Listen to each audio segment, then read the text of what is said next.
the pen. All right, so we will try that also. Okay, so if you take into consideration these sessions of current affairs, now so I have already told you what we are going to do. All right, so I will discuss first and foremost an issue. Good evening, good evening. I will first and foremost discuss an issue with you, and after that, what we will be doing is we will be writing answers to those questions, and your work will be to give me pointers to those answers. I do not want detailed answers. I actually want pointers. Other than that, I will give you two questions as home assignments. Okay, that you have to write answers to, and five questions I will give as MCQs. In next lecture, what we will do is we'll include MCQs also.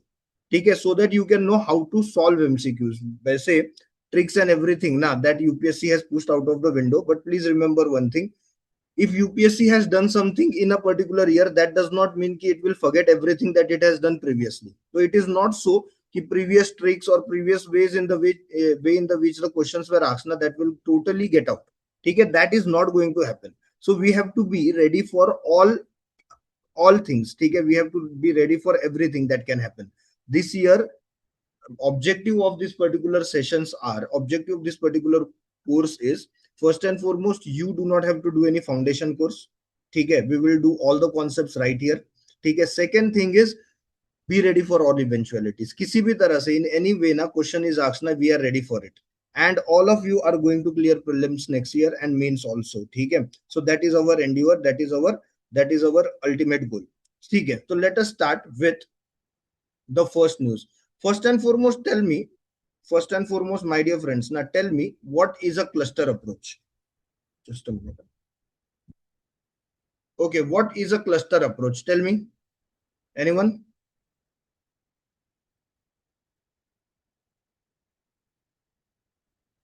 देखो, cluster approaches, after some time now, what we'll do is we will look into the benefits of cluster approach. All right, we'll look into the benefits also of cluster approach.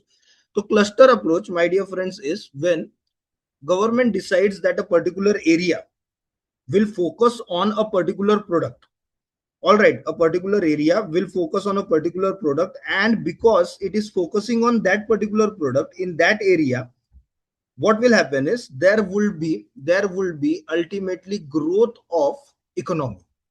Okay, so for example, it is decided कि at a particular place government will focus upon making of shirts, development of a cluster for the purpose of making of shirts.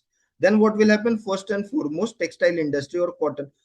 First and foremost, what will happen is textile industry will grow in that particular area, and everything related to textile will go. For example, making of buttons. Okay. For example, transportation of those particular products. For example, small scale industries which will provide dhaga, sui dhaga, okay, needle and thread for the purpose of that particular product. Third thing is, it will also develop cluster for manufacturing of the shirts. Okay, so sewing machines or products related to manufacturing of that particular shirts, now that will also develop in that particular area. So it will be development of a whole ecosystem for that product. In that way, now only shirt industry will not develop, only the company that manufactures shirts will not develop. What it will lead to? It will lead to development of various industries, and it will have amplifying effects socially also, politically also. It will have amplifying effects socially also and politically also. Okay. Now the problem with respect to India, now when India basically got independent, so let us understand why we took up this cluster approach. Okay, and why we are moving towards this cluster approach. Okay, so when India basically got independent, what was the orientation of the government? Orientation of the government first and foremost was that they will develop industries that are first and foremost the foundation of the economy. Okay, so if you look into Indian economy in 1950s, okay, in 1950s, what do we notice? What we notice is that government opted for something called as mixed economy. And when it opted for mixed economy, now what it decided is the consumer products consumer products, now it will leave to private sectors. Consumer products like shirts, okay, or consumer products like soft drinks.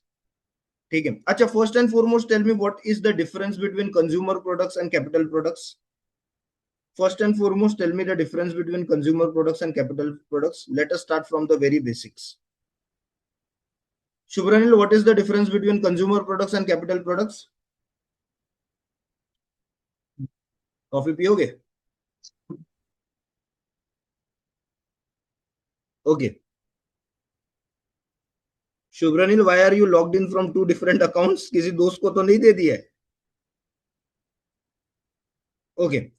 Mohana, tell me. नहीं, I'm just kidding here. Mohana, tell me what is the difference between consumer products and capital products?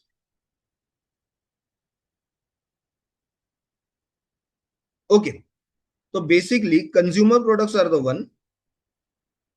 Very nice, Mohana. Very nice. Very nice. Very good. So capital products are the one now that we use to produce another products. For example, sewing machine. ठीक है, sewing machine. Sewing machine is used for the purpose of making another product. मतलब it is used for the purpose of making consumer goods. ठीक है. For example, if I am having sewing machine, what I am doing is I am creating shirt out of it and then selling it to consumer. So shirt is a consumer product. Sewing machine is a capital product. Now there cannot be hardcore distinction. There cannot be total distinction. So it may be the case that I am purchasing sewing machine for my own purpose. For my own purpose, I have the hobby. I have the hobby of sewing shirts. I'm not selling them. I'm only using it for my purpose. Or at one point of time in 80s and 90s, for example, my grandmother used to use sewing machine. It was only for the purpose of household. अगर किसी का shirt फट गया, ठीक है, so then she will do it at home. We will not go to the tailor or anything like that. ठीक है. So consumer products are basically the ones which consumers use directly. So it is for the purpose of final consumption.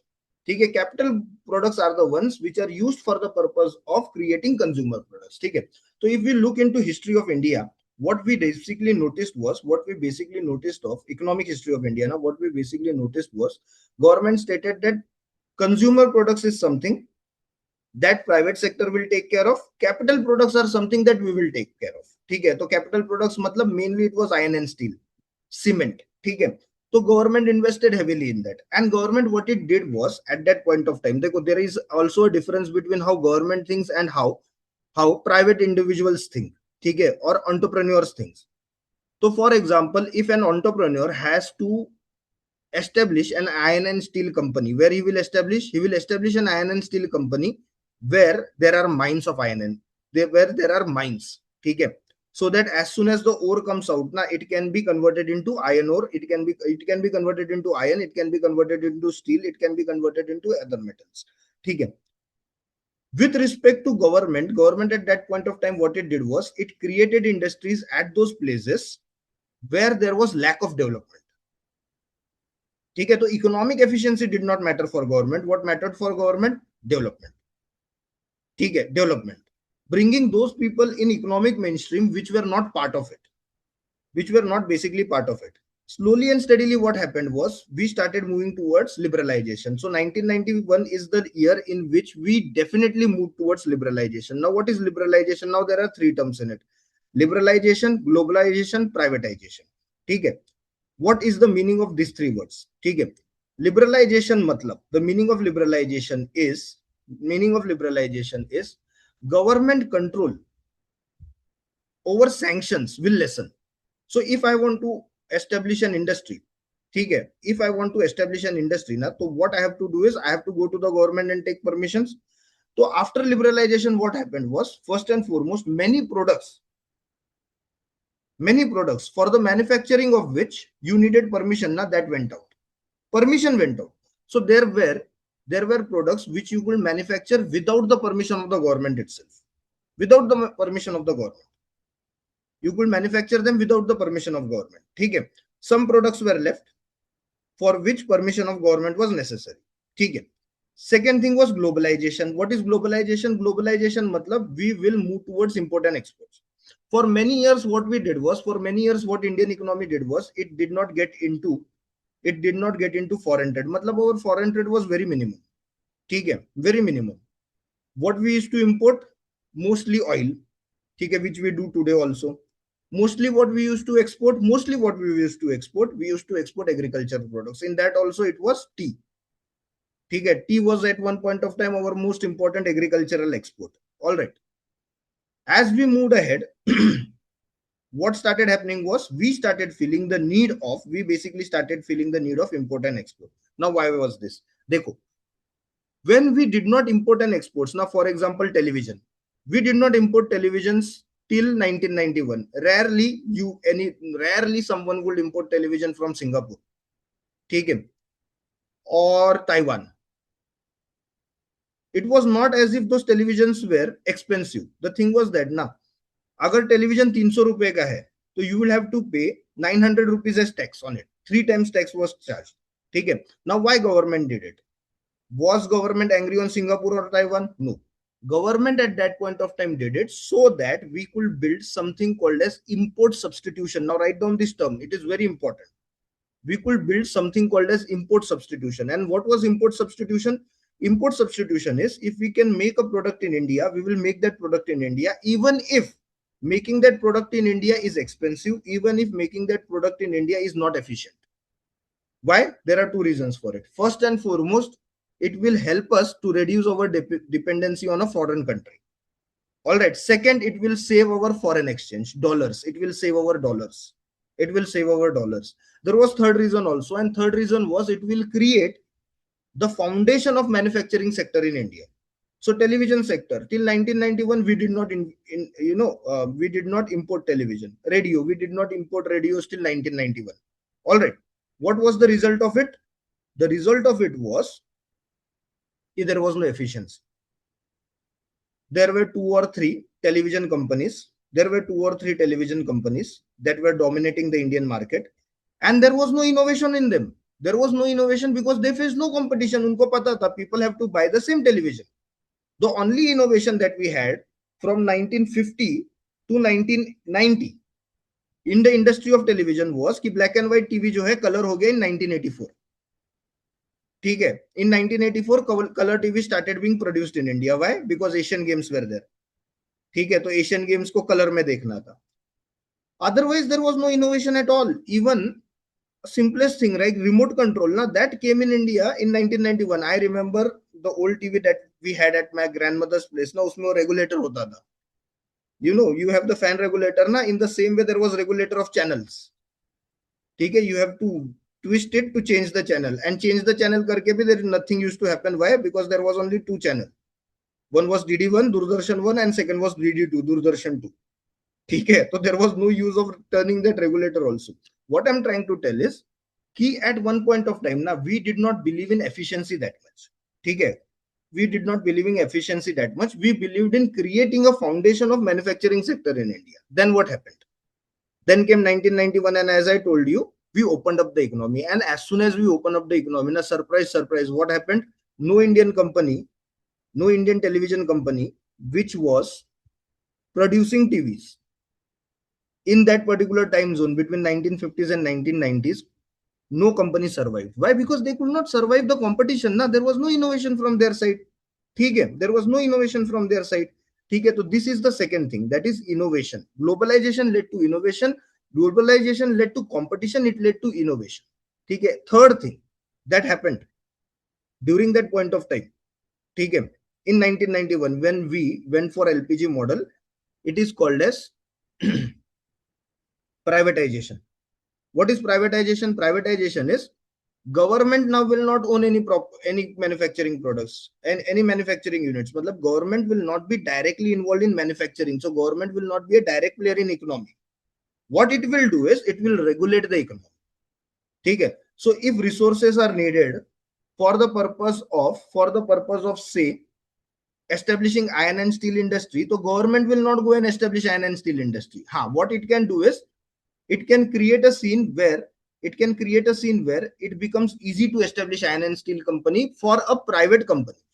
Okay? So what it will do is it will provide roads, it will build hospitals, it will build I will say schools, so that people are willing to go in that particular place where that industry is located, and people are willing to work. It is willing to give you protection to maintain law and order in that particular area. All right. It is willing to give you platform if there is any dispute. if there is any dispute. ठीक है, that is what government can do.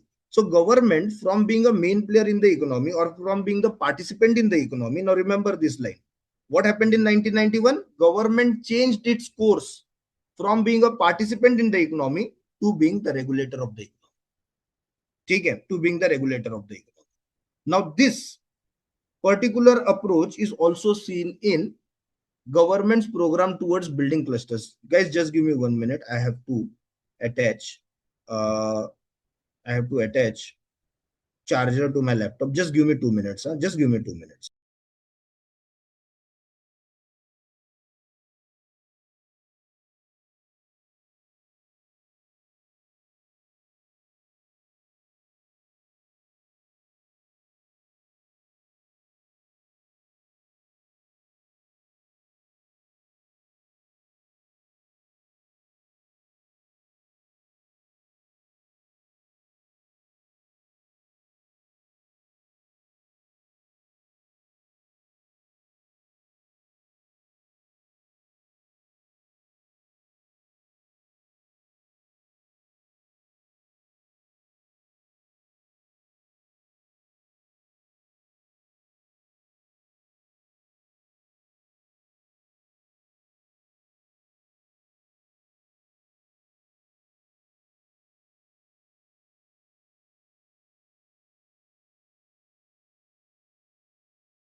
Okay.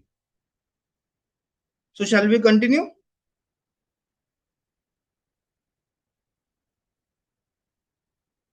ठीक है.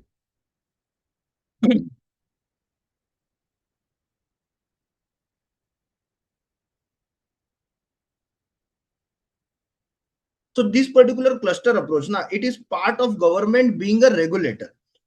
With the cluster approach, what the government is basically trying to do, my friends, with this cluster approach, what the government is trying to do, देखो, government is not going to open up shoe industry. It will not be government's company. This particular shoe company, it will not be government's company. Although at one point of time, before LPG model, before 1991, Indian government produced everything. Okay, we were the only country whose government was producing salt. From salt to helicopter, everything government of India produced. Okay, we do not want to do it.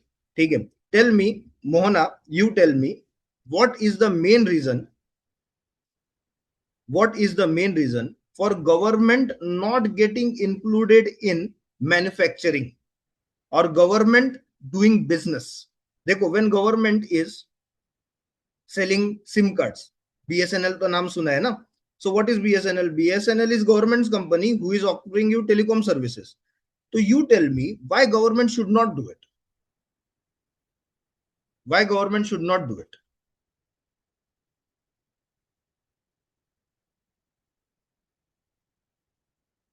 It's okay. Matlab, you can speak.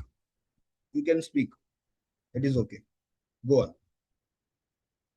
on. The government has less resource and manpower also is very like comparatively research and manpower areas government has to improve a lot. Also the financial policies what we are following and the economic policy what we follow is influenced from both capitalist and consumers. So it's a mixed economy and government alone cannot produce everything. So we started sharing with our private sectors. Okay, okay, okay. Shubranil, why should government not be in business? एक saying है, write this saying, this will be helpful to you. It is not the business of the government to be in business. It is not the business of the government to be in business. ठीक है. So Shubranil, tell me, why should government not be in business? A business of economy, business of governments में तो government होगी ही. Why should government not be in business? Because this may affect the administrative efficiency of the government. Very good. Very Along good. along with that, sir, this will reduce the opportunity for the individual to do the experiment and innovations in different sectors, sir. ठीक है, ठीक है, ठीक है, ठीक है, ठीक है. Nishta, what about you? What do you think?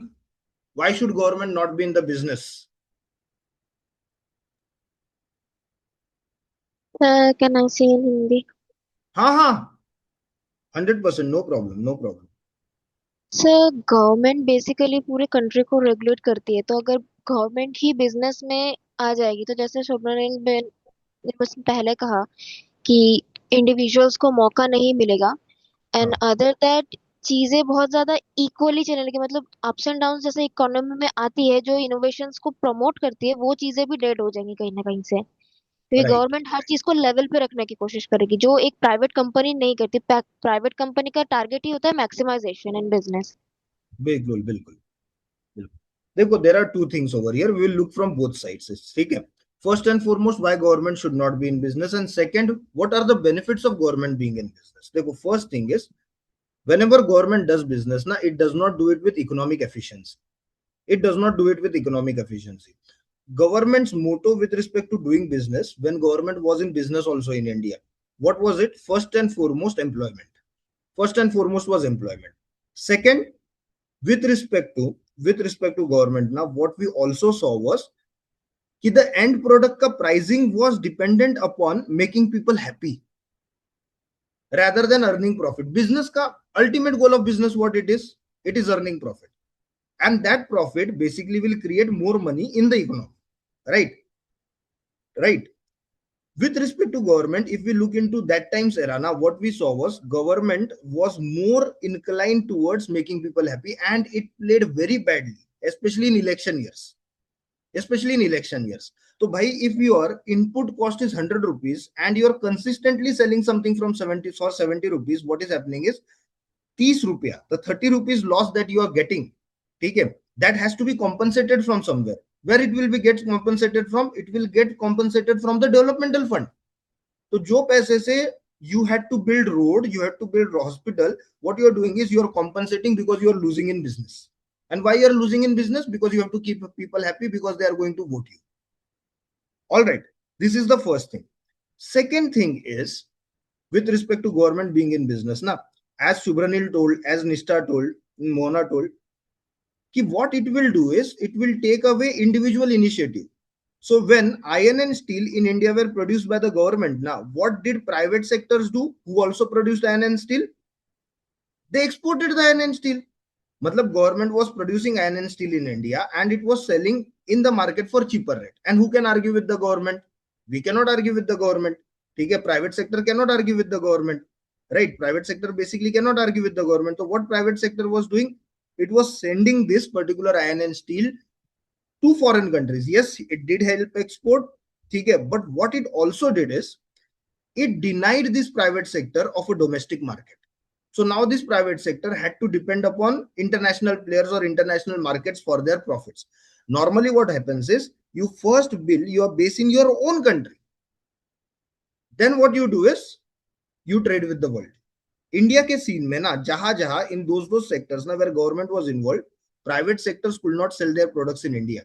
They could sell their products outside India and they had to do it. ठीक है. Third thing with respect to government sector is unionism. Now what is unionism? Union banao. ठीक है. I am not against unions as such, trade unions as such. ठीक है. I am not against trade unions as such. Please let me tell you. But unionism did lead to gundaism. Unionism did lead to gundaism. ठीक है. And what did gundaism did? It brought down the efficiency even more. ठीक है, we could see consistent strikes, we could see consistent animosity between the management and the workers. We could see that there was no ground for negotiation because this gundaism would lead to union leaders getting into politics. Now all of them were not sorry, all of them were not bad, but many of them were. At least some of them were. Chalo, let us say that some of them were. But what they did is they halted the production. They basically halted the production. All right. Now here, also try to understand there are some good aspects also of government being in business. Of course, last aspect of government being in business, why is it not good? Yeah, if government is doing business, who will do governance? Who will focus on governance? Right? Who will basically focus on governance? One more thing, these particular sectors in which government was involved also became hotbed for corruption. They also became hotbed for corruption. For example, supply of trucks for transportation. ठीक है. For example, organizing laborers. ठीक है. For example, canteen contracts. All of this became hotbed for corruption, and there was no open competition, or there was no sincere competition within the players. And wherever there is no sincere competition, now what do we see? What do we basically see? We see we see that sector struggling. ठीक है. Just to give you an example, IRCTC, it is one of the worst websites. It has one of the worst apps. ठीक है. Why is it? Because IRCTC does not have competition. Right? IRCTC does not have competition. Simple as that. All right. Hence, it is said that it is not the business of government to be in. It is not the business of the government to be in business. Now there is other side also. Suppose the question is discuss. So in discuss, when the directive word is discuss, obviously you will have to write both the sides. Okay. So what are the good things with respect to government being in business? Nishta, tell me one point. एक point बोलो कि government अगर कोई business कर रही है तो उसका अच्छी बात क्या है?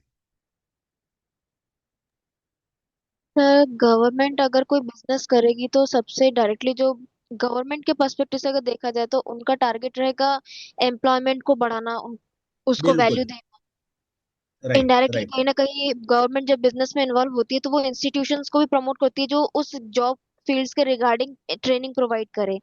तो इसके लिए भी इंडिविजुअल्स के लिए बहुत सारी फैसिलिटीज प्रोवाइड होंगी। दूसरी राइट. बात, राइट. जो सबसे बड़ी बात जो और होगी कि एक इक्वली, जैसे कि प्राइवेट सेक्टर्स में होता है कि जॉब के लिए बहुत ज्यादा जो कंपटीशन होता है, मोस्ट प्रोबेबली क्या होता है प्राइवेट सेक्टर्स में इंडिविजुअल के साथ बहुत ज्यादा एक्सप्लॉयटेशन हो जाता है, Very जो good. Government Very good. Sector की साइड से नहीं होगा। Very good. Very nice points. Very good points. These 2 points are very important. ठीक है. Shubhranil, you want to add? Do you want to add?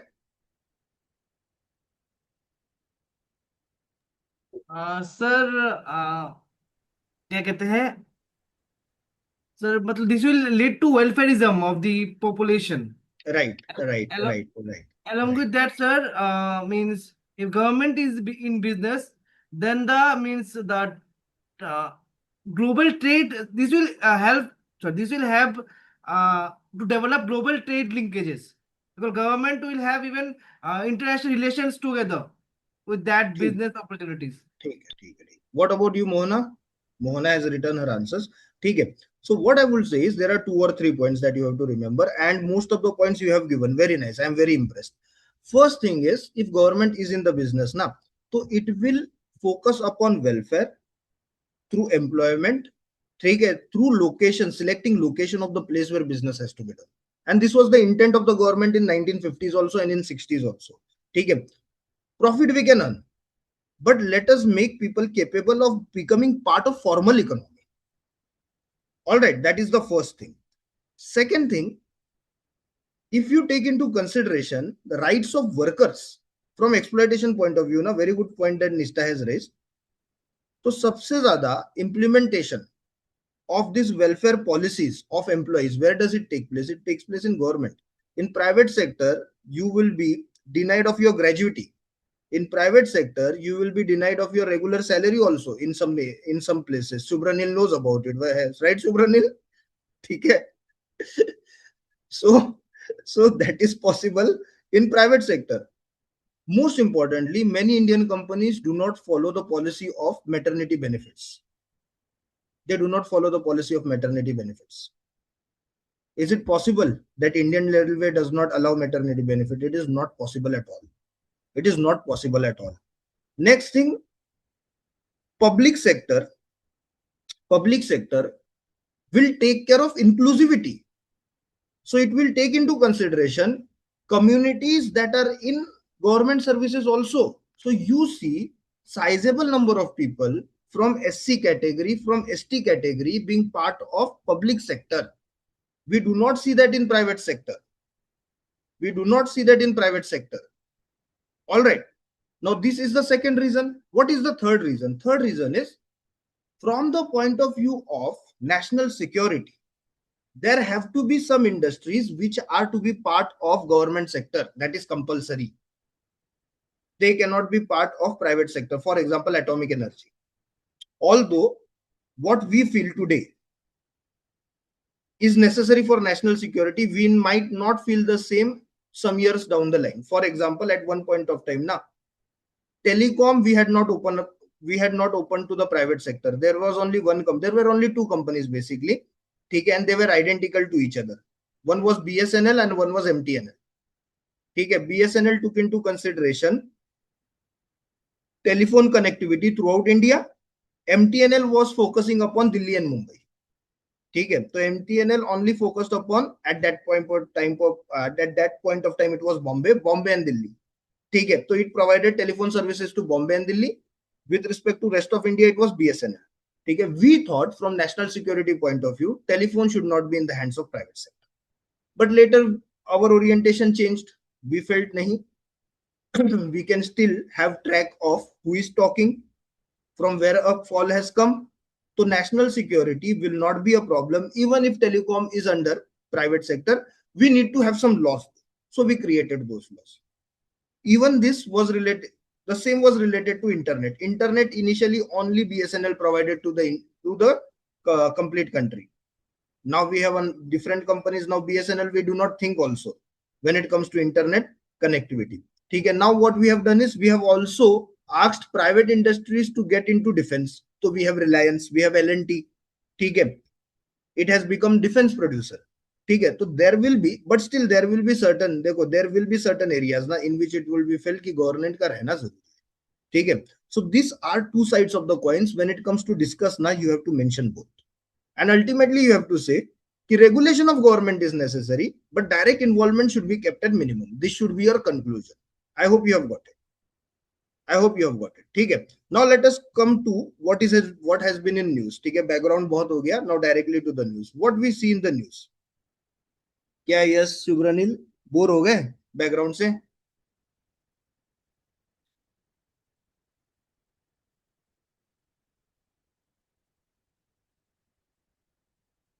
Okay चलो,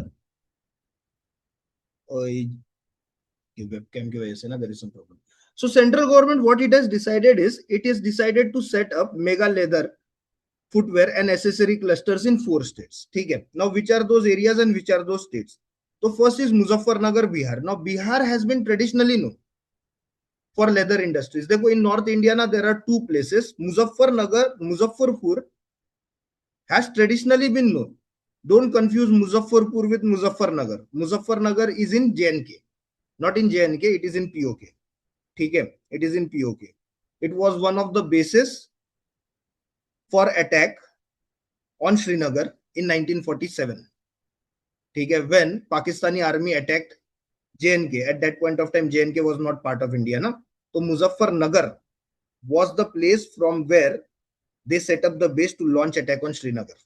All right. It was also the place where Pakistani army spent 3 days in looting people, because of which the attack on Srinagar got delayed, and because of which Indian army could reach Srinagar and with great valor it could protect Srinagar. So don't mix up Muzaffarnagar. It is in POK. This is Muzaffarpur. So Muzaffarpur in Bihar is traditionally known for footwear. Which are the other 3 areas? Other 3 areas is Sitapur, which is in Madhya Pradesh, Monera district. Next is Raigad, which is in Maharashtra. Maharashtra has one more place known for footwear, which is it. In fact, the footwear of that particular place was in news last year because one big, one big multinational tried to copy it. Yes, Kolhapur. So Kolhapuri chappals are known throughout the world. Kolhapuri chappals are known to be throughout the world. So what happened basically was a particular multinational, I think it was Prada, what it tried to do is it tried to steal that particular design, and there was an uproar. फिर Prada ने बोला भाई माफ करो, we will not do it, because if Indian people start, Prada is something that slowly and steadily even Indian middle class has started affording. All right. So अगर आप Prada का जूता पहन के जाते हो, if you wear Prada footwear and you go somewhere and if people say कि भाई ये प्राडा तो है नहीं, this is कोल्हापुरी चप्पल, तो what happens is कि your ego gets hurt even when the durability of Kolhapuri chappal is more than that of Prada. लेकिन आपको लगता है कि I have spent so much money and people are calling it to Kolhapuri, people are calling it to be Kolhapuri चप्पल, तो आपको थोड़ा hurt feel हो सकता है. ठीक है. So they decided वो प्रोडक्शन वो बंद कर देंगे, जबकि Kolhapuri chappals are much more durable and they are much more efficient than whatever this foreign companies are providing, foreign fashion companies are providing. Whatever. Okay, let us go to the next point. So what I basically stated was कि these are the so we saw it to be Raigad, and then it is Ranipat. Ranipat is in Tamil Nadu. ठीक है, Ranipat is in Tamil Nadu. Combined investment of this is around 900 crores. So 898 crores, which comes to around 900 crores. ठीक है. What is the basic idea behind it? Basic idea is to develop clusters specially for three things. Which are they? Leather, footwear, and accessories to footwear. And fourth is allied manufacturing units. Allied manufacturing units matlab machinery required to create footwear. That will also be produced in nearby area only, na? So we will focus upon that also. Government will focus upon that also. Okay. What are clusters? Write down the definition of clusters. Please write down the definition of cluster. Very important. Okay. Cluster approach has been the hallmark of Modi administration. All right. So in economy, you can expect a question on cluster mainly in the mains examination. Clusters are the places that provide common infrastructure, and organized industrial facilities to support large scale production. That is the meaning of cluster. Okay. What are the features of clusters? When we say na a particular place is cluster of say shirts or chappals, what are the features of it? First thing, it will have an industrial plot. Second, it will have common infrastructure facilities. For example, roads, for example, electricity. So those facilities will be built for the development of those clusters, and those facilities will be common to all the industries working in that particular area. Third, there will be logistical support. That means transportation ka support, connectivity ka support. Okay. So before a cluster is developed, the primary thing for a cluster to develop, what it will be? Connectivity will be given to that particular place. Third, manufacturing units of the final products will be in the same area. So as I told you, if leather products are to be developed, machineries that create leather products, they will also be built in that particular area. Okay. So accessories and allied productions will be in the nearby areas. Last, there will be open competition with respect to establishing industries in those particular cluster. Why? What we are looking at? We are basically looking at efficiency.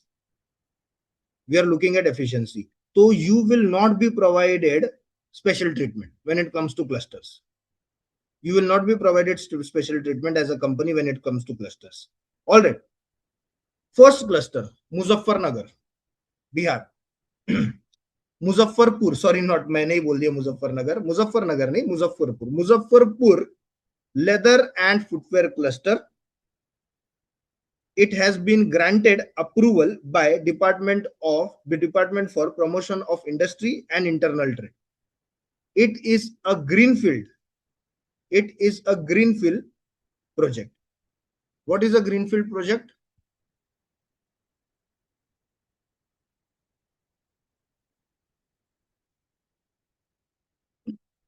What is a greenfield project?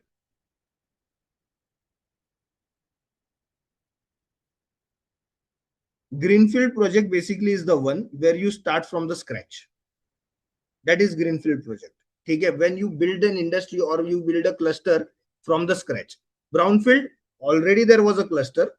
Okay, already there was an industry. What you are doing is you are upgrading it. So greenfield and brownfield, now mostly you will hear about it when it comes to airports in India. Okay, so when new airport is built somewhere, it is called as greenfield airport. For example, Zevar in Rajasthan or Navi Mumbai airport. What it is a greenfield airport. When it is for the purpose of upgradation, it is called as brownfield project. Okay. Muzaffarpur wala project is developed under Indian Footwear and Leather Development Program. We'll talk about this program also, don't worry. So it is developed under Indian Footwear and Leather Development Program, and the special purpose vehicle developed for it or created for it is Bihar Industry Area Development Authority. Special purpose vehicle created for it is Bihar Industrial Area Development Authority. Now, what is a special purpose vehicle? Special purpose vehicle is at one place you will get everything. That is special purpose vehicle. If you want to open an industry in Muzaffarpur, now what you will have to do is you will not have to run at 10 places. You will have to go only at one place, that is Bihar Industrial Area Development Authority. Unke paas jana ka hai. There you will get permissions also. If you need loan, you can apply for loan from there itself. If you need skilled laborers, you have to register there. They will provide you the list of skilled laborers also. So that is special purpose vehicle. At one place you will get everything. All right. Also, because we are in Bihar, na, also take into consideration Kishanganj. What is Kishanganj? Kishanganj is known for tyrannies. What is tyranny? Tyranny is where they peel out the skin of the animals and convert that skin into leather. In India, the most important city from the point of view of tannery is Kanpur. It is Kanpur. But Kishanganj is also known for it. And it is very near to Muzaffarpur. Okay, so remember, Kishanganj ke tyrannies will help boost the leather. Kishanganj ke tyrannies will help boost footwear industry in Muzaffarpur. It will help boost footwear industry in Muzaffarpur. Okay, moving on. The next site is Raigad in Maharashtra. Okay, next site is Raigad in Maharashtra. Raigad is located in which geographical location of Maharashtra? Very important. You always read about this particular place in NCERT. You must have read a lot about this particular place in NCERT. So because Raigad in is news, are Deccan theek hai. Everything south of the Vindhyas is Deccan. It is located in Konkan. So Konkan is western coastal plains of Maharashtra. Western coastal plains in Maharashtra are called Konkan. In Maharashtra and Goa. In Karnataka, what they are called?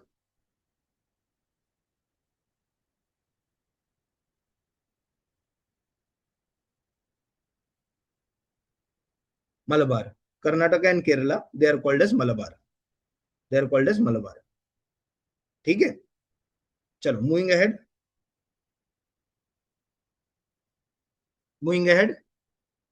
So it will be in Raigad. Specific place in Raigad, to Raigad to is district. Specific place is Ratwat. Ratwad. Ratwat.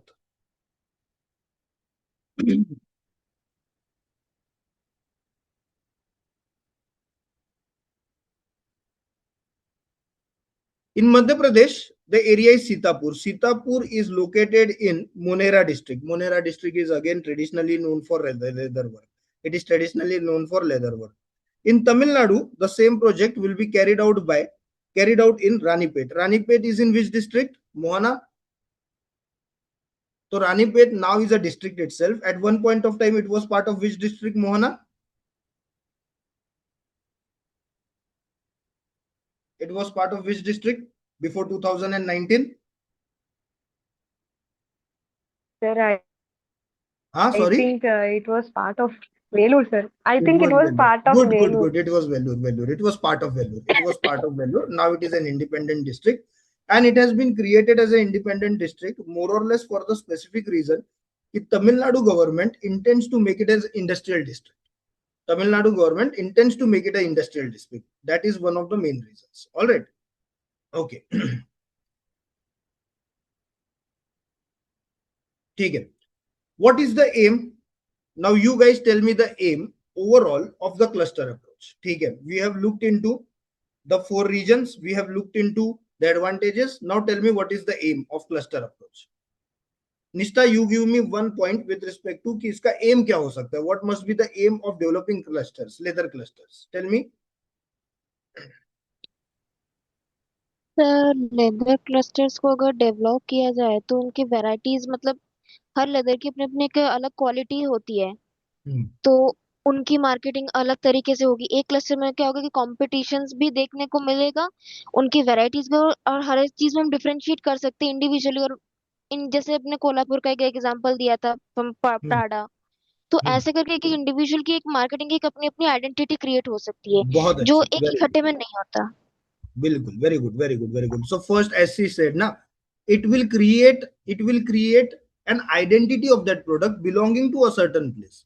All right, and over the period, what happens is that identity itself becomes sellable. That identity itself becomes sellable. So, for example, if you talk about chappals, na, as I told you, Kolhapur. Okay, so if the chappal is from Kolhapur, people are aware of its quality, its durability.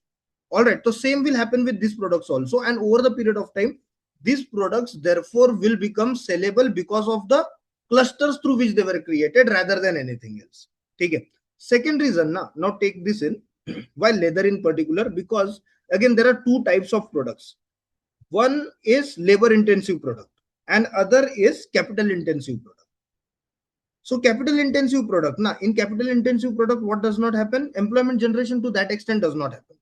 Capital intensive products mein employment generation is limited. Capital intensive product mein what we also see is there is demand of skilled labors. There is more demand of skilled labors. Labor intensive product mein what happens is there is more need of labor. So it generates employment. It generates employment. It gives money directly in the hands of people who use it, and therefore what happens is sustenance of economy becomes easy. Economy is pushed forward. Okay. These are also the people now who will spend their money not on luxury goods. Spending on money on luxury goods is not bad. Okay. But spending money in large numbers on common products that are used in day-to-day life. Now, what it does is it pushes the economy even more. Okay. That is the first reason. Second is labor industry requires unskilled labors also. Leather industry requires unskilled labor also. Labor intensive industry requires unskilled labors also. So what we see is more inclusive development. What we see is more inclusive development. Also, please take into consideration one more fact, which no book will tell you, only your sir will tell you, and that is who works basically in labor industry. I'm not talking about who owns the labor industry, who actually works. People belonging to scheduled caste. People belonging to scheduled caste. Take it. People who work with leather are not considered pure. Traditionally, they are not considered pure. And therefore, it is difficult for them to become part of mainstream Indian society and mainstream Indian economy. Clusters of labor being developed, what they will do is they will actually provide them good remuneration for their work, first and foremost. They will make them part of Indian society as such. Okay, they will become part of give and take of Indian society as such and Indian economy, of course. Indian economy, of course. Okay. Employment generation we have seen. Other is it will create export competitiveness. Okay, there is not one cluster, there are 4 clusters. Other than that, there are many labor companies throughout India. Okay, there are many labor companies throughout India. What it will create is, it will create export competitiveness. It will create competitiveness on the global stage for Indian products. It will give us a chance to compete with world industries. And let me tell you, Indian leather is one of the most sought out products in the world. Okay. Other countries have also now started going after it, but Indian leather is one of the most sorted products in the world. It will also lead to technological upgradation. Agar efficient rehna hai, if you want to be economically efficient, you have to be technologically efficient also. Okay, so you have to invest in technology for the purpose of earning profits. So this will lead to technological upgradation in India also. It will lead to research. Which at this point of time, more or less, private sector is pushing rather than government. This is another important thing. We see more collaboration. We see basically more collaboration now than many years ago of private sector and research and development institutions or universities. All right. So if labor industry has to be competitive, what it has to do is, it has to move towards research also. It has to fund research. Lastly, it will organize an unorganized sector. One problem with leather industry is it has been unorganized. And in unorganized industry, what happens is, first and foremost, laborers are exploited. Okay. And as I told you, mostly these laborers come from scheduled caste, who वैसे भी have less bargaining power because of their position in society. All right. Second thing, it will bring these people in the mainstream of the economy. इन लोगों के लिए तो अच्छा ही है, because they will get good rate for their products, but it is also good for the country. Now we will have more people on whom we can count on when it comes to economy. What is one of the most important problems of Indian economy? Unorganized sectors. Unorganized sector का problem क्या है? We do not know how much money is earned there and how many people are working over there, and therefore we cannot create precise welfare programs for them. Got it? Okay. Moving on to the next news. Yoga का news जो है ना, which I discussed yesterday, that we will, when International Yoga Day comes, then we will discuss. Only remember that theme for this year is yoga for helping aging. Yoga for healthy aging. I have also to practice yoga because I am also aging now. Therefore, I should also practice it. Right, Subranil? सोच समझ के answer देना बेटा.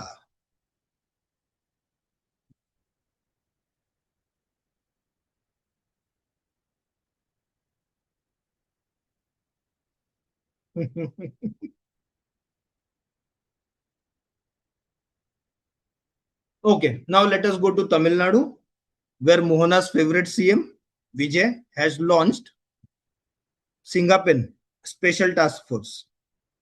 He has launched Singapen. Am I pronouncing it right, Mohana? Am I pronouncing it right?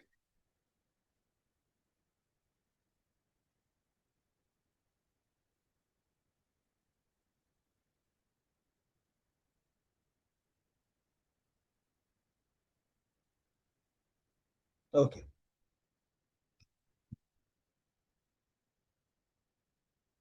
Okay. So Tamil Nadu has launched Singapen Special Task Force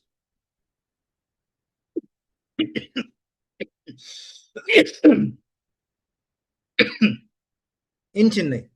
What is the specialty of it? It will be all women unit created to strengthen the safety and security of women and children across the state. All right, the focus will be to strengthen safety and security of women as well as children. Now remember this, in MCQs now the option may be only women or it may be children also, women and children. So it is women and children, not aged people, not elderly. Don't go with the flow. These are also vulnerable. Nahin.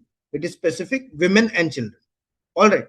If we look into it, what we see with respect to this particular forces, it will work directly under the supervision of Chief Minister. वैसे everything in Chennai, all the police departments in Chennai, all the police units in Chennai or police units in Chennai at this point of time are working directly under the supervision of Chief Minister. Why? Because Chennai, matlab in Chennai, Home Minister is Vijay. So he is the Chief Minister also and he is the Home Minister. So whatever the case might be, it has been specifically mentioned that this department will work under Chief Minister. So tomorrow if Tamil Nadu has a Home Minister, a separate Home Minister, even then this unit will work under Chief Minister only. Even then this unit will work under Chief Minister only. Okay, so remember that. And who is heading this particular unit? It is IG of Police Bhuvaneshwari. K. Bhuvaneshwari. Now remember the rank of IG. Rank of IG is equivalent to that of SSP, Senior Superintendent of Police. Okay, it is a very high ranking position actually in police department. Okay, so if we basically compare it to the commissionerate system, so SSP is equivalent to Joint Commissioner of Police. SSP is equivalent to IG, or SSP is equivalent to Joint Commissioner of Police. So that is the rank of the officer heading this particular post. All right. So at this point of time, a single unit is created, and as I told you, it will be headed by one SSP level officer, which is equivalent to JCP, Joint Commissioner of Police. What are the major duties? And what more or less it is? What more or less is the jurisdiction of it? More or less, whole of Tamil Nadu is the jurisdiction of this particular police force, not just Chennai. What are the major duties? Dekho, overall duty is protection, safety, and security of women and children. If you break it down, first identify vulnerable and unsafe areas. Write this down. Okay. And this actually is a good initiative. If you look into what they will focus upon. So they will first and foremost focus upon identifying vulnerable and unsafe areas. And identifying vulnerable and unsafe areas. What has been seen with respect to sexual crimes? With sexual crimes, one particular feature that has been seen to be common is sexual crimes more or less happen in one particular place. So there are places in the city, or there are places in a particular locality where sexual crimes do happen.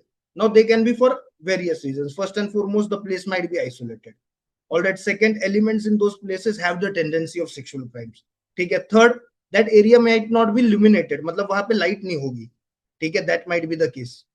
वहाँ पे light नहीं होगी, that might be the case. So there are different reasons, but this has found to be a commonality throughout India. कि wherever sexual crimes takes place, these are the places where regularly these things happen, or that place might be crowded. That place might be crowded, and hence misbehavior or sexual crime may go unnoticed, or you may not know who has done it. All right. So this first focus will actually eliminate to a large extent sexual crimes in a particular locality. Now here I want to bring in Bihar. Okay, so in Bihar there were certain areas when it was Nitish Kumar's first term. So it was stated to him there are certain areas in which sexual crimes happen regularly. All right. And why they happen? Because in those areas there was no light. There was basically no light. All right. So what he did as the first thing was he illuminated those areas. Second thing that he did with respect to those areas is he provided school girls and college girls of those areas with bicycles so that they can get transported fast. If there is an emergency, what they can do is they could ring the bell of the bicycle. All right, ring the bell of the bicycle and call for help. And let me tell you, these two simple steps brought down sexual crimes in that area to a large number. All right, to a large number. Second, increase surveillance in sensitive locations.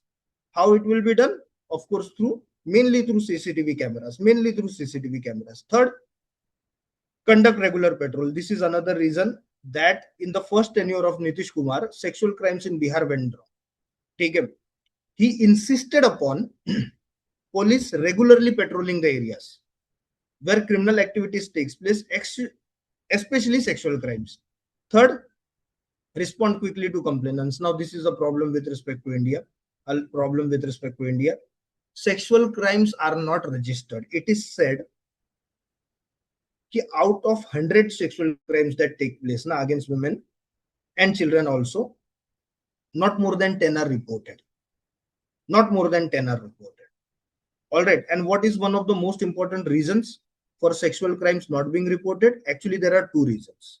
Okay. Thoda sa we are going out of the context, but still, there are two reasons. There are two main reasons. First is shame of victim with respect to she thinking कि उसने कुछ गलत किया है. ठीक है. So there is always a blame on the female कि why did she go by a particular route? Why did she move out of the house after a particular time? That is the first thing. Second, sadly, in many cases, sexual crimes are conducted by family members. ठीक है. Sexual crimes are conducted by family members.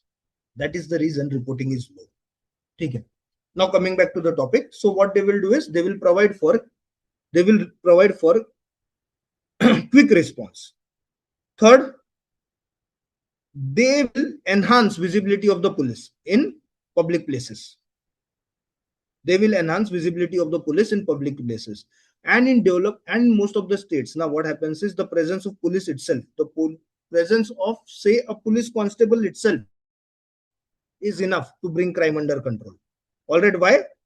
The reason for that is India still has that colonial hangover of police. डर लगता है police से. मेरे को भी लगता है. So when you see a police person around you, what happens is अपने आप से you act as a disciplined person. All right. Last, support preventive policing for women's safety. Now this is a very important word, preventive policing. What is preventive policing?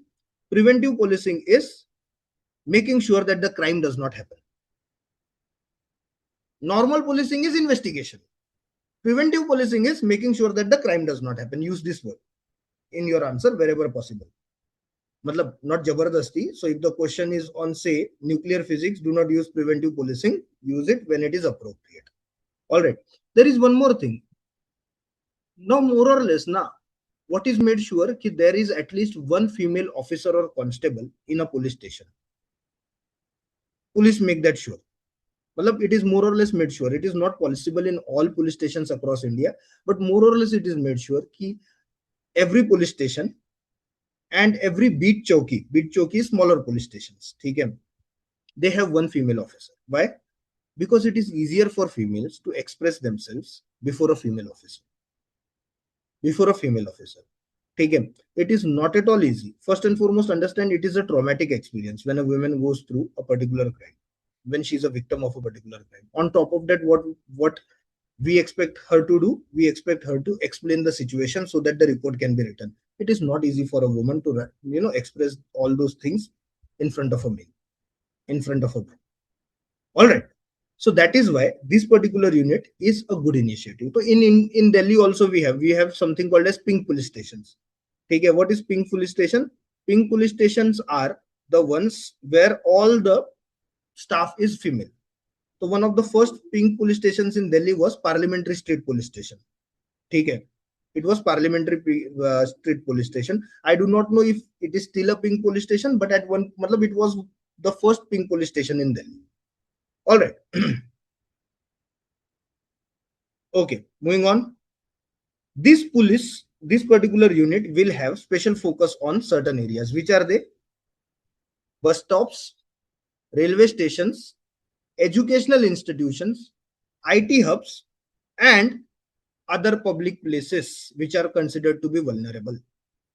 Bus stands, railway stations, educational institutions, IT hubs, and other places which are considered to be vulnerable. Other places that are considered to be vulnerable. Okay.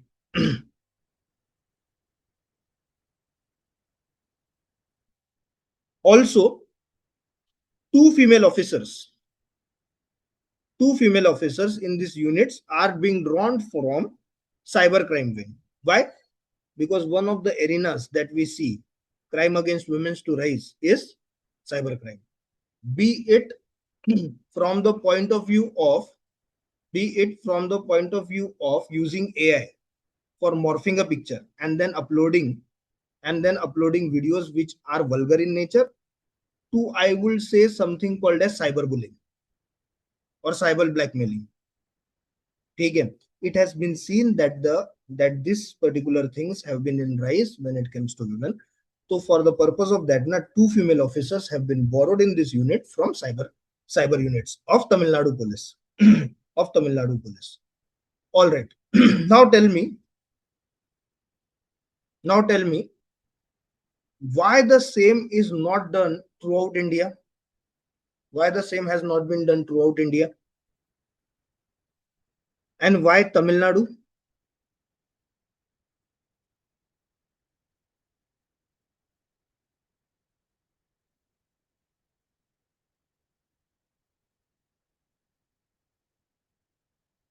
Of commissioner. What you were asking, Mohana? Tell me.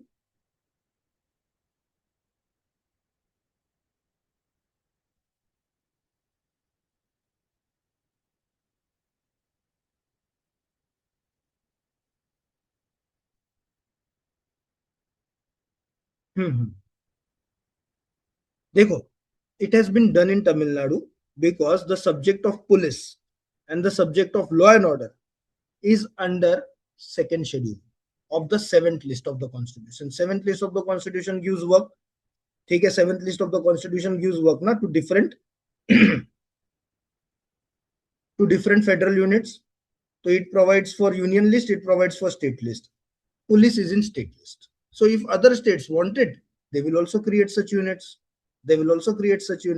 But at this point of time, what we see is we see Tamil Nadu to be doing the same. At this point of time, we see Tamil Nadu to be doing the same. Okay.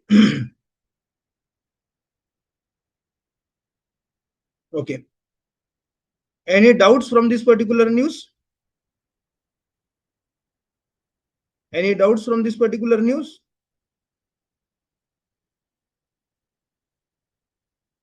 I will give you a question now. You have to just write down pointers. ठीक है? Explain the significance of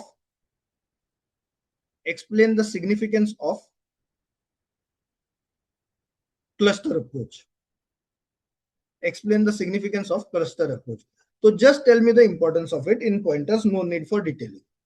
While writing down now, take into consideration economy, society, governance, and I will say economic, society, governance. ठीक है? These 3 parameters are more than enough. If you find any other parameter, do take that into consideration. So give me significance of cluster approach. Why government should adopt cluster approach? I am giving you 5 minutes. 5 minutes is more than enough, I feel. ठीक है, to look into it. चलो.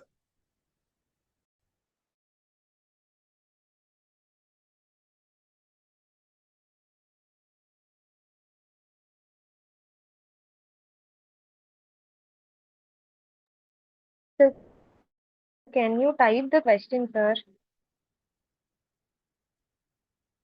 Sure. I am writing the question.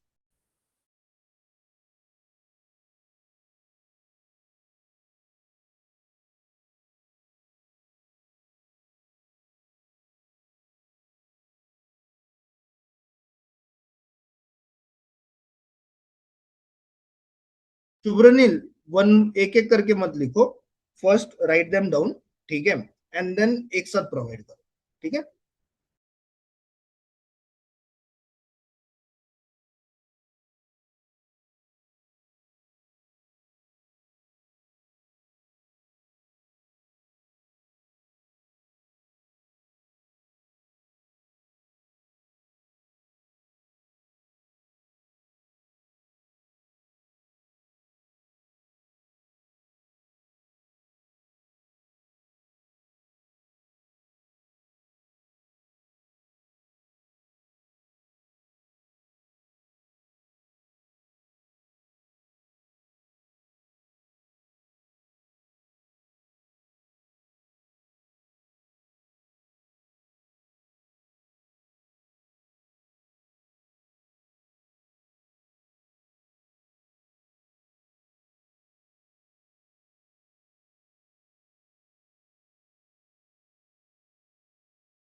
Come on, others also give your responses.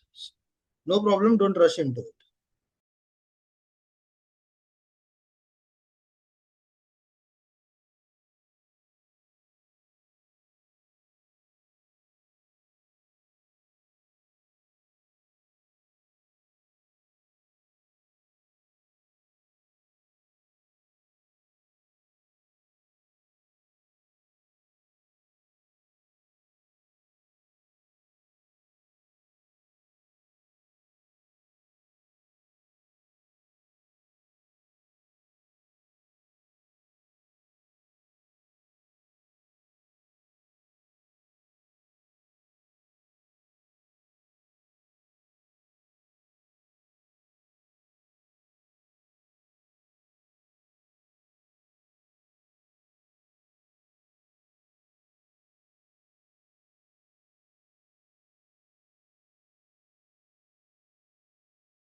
Okay, Shubhranil, points are good. Points are good.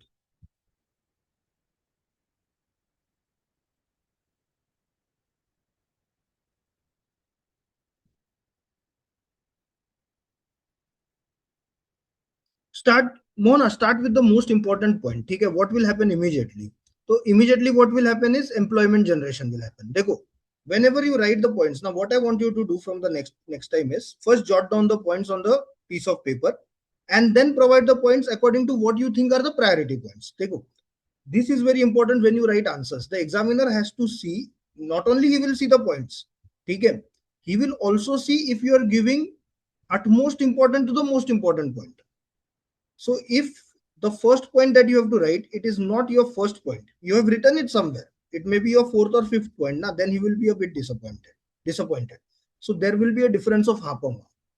Okay, there will be a difference of half a mark. Rest of the points are good, no problem with it. Very good work, very nice, very nice.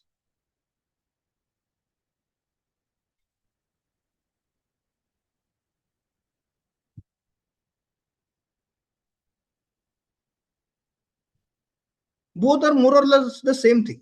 Cluster approach and agglomeration hub is the same thing, but agglomeration na, it is of single company. Okay, when you talk about Reliance, what it is an agglomerate. Okay, when you talk about Tata, what it is an agglomerate. So agglomerate is one company which will be in different products. For example, Reliance is in fashion also, it is in petroleum products also, it is in telecom also. Okay, it is in telecom also. So it is an initiative of private sector to diversify, basically to diversify. All right.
Nishta, note down your points.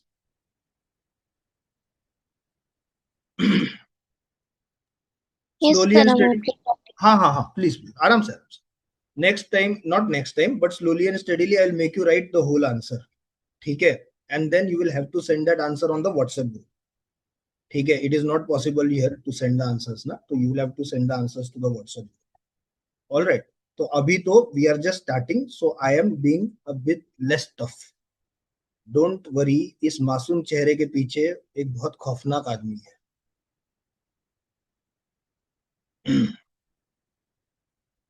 Did you understand what I said? Mohana, did you understand what I said? Okay, ठीक है. So I can be, very simple and very polite and very innocent like Vijay Sethupathi, but I can also be Vijay Sethupathi of master. ठीक है.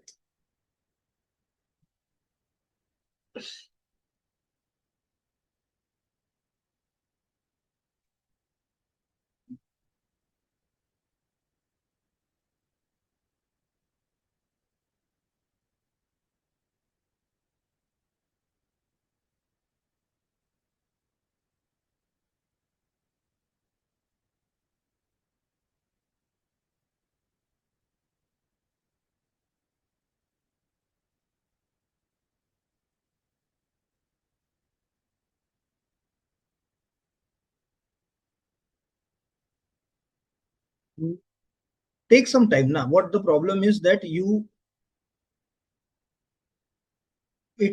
push yourself to write down the points immediately. ठीक है. Take some time. Another thing is it will happen in the start. ठीक है. Starting में ना this thing will happen. Don't worry. In the initial time, initial phase ना this thing will happen. Don't worry.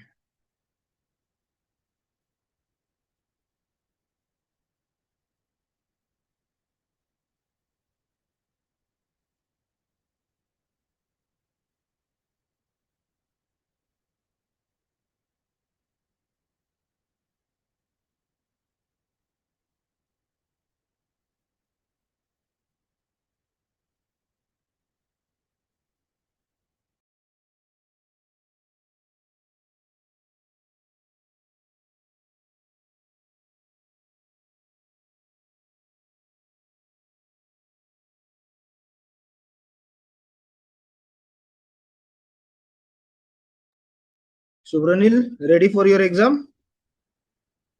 West Bengal Public Service Commission.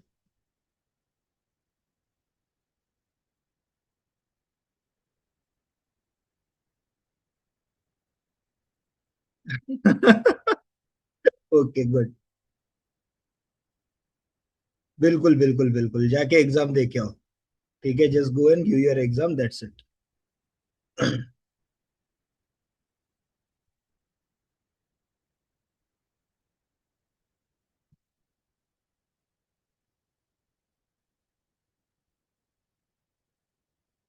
Good, good. What's your optional, Mohana? I forgot. I think it's anthropology, right?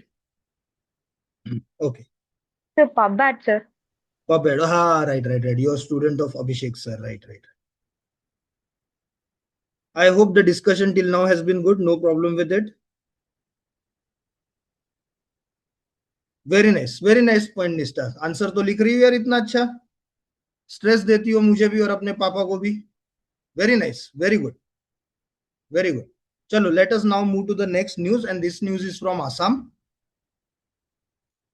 So what has happened in Assam?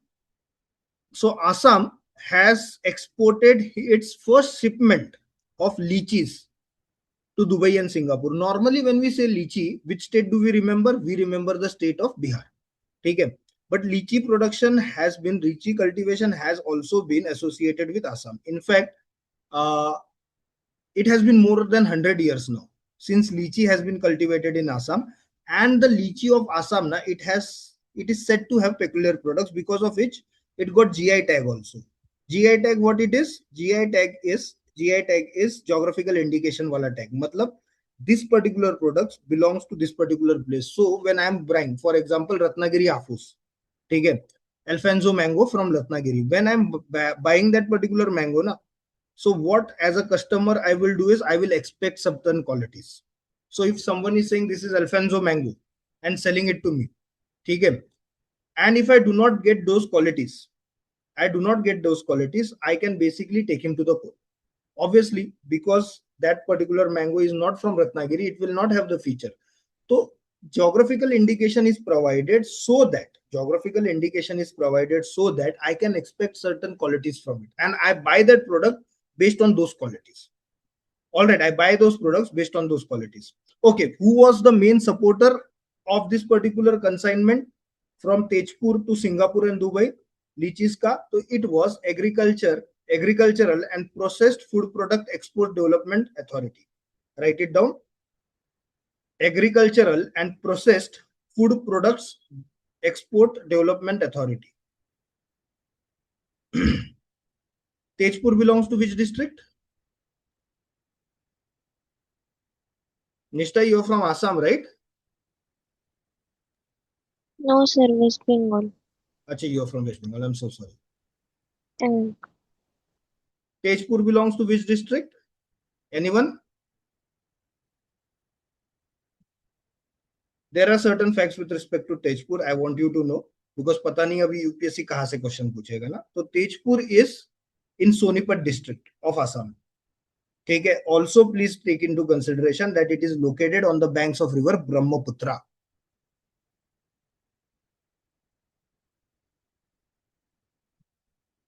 Tejpur is considered to be the gateway to Arunachal Pradesh.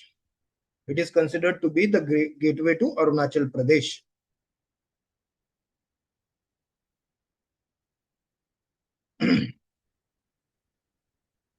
It has two adjectives. Tejpur is known to be, first and foremost, city of eternal love. This UPSC will not ask. Love वगैरह they do not ask. Second, it is known to be city of blood. It was because of mythological stories. Okay? So there was a demon king, Banasur, okay, in that particular region, all those things. Because of that, it is considered to be the city of eternal love and the city of blood.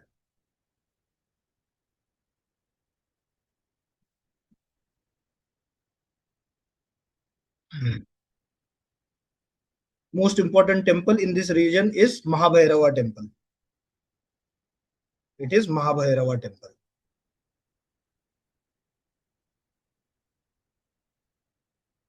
All right, chalo. Now let us go to the news again. Let us go to our news again.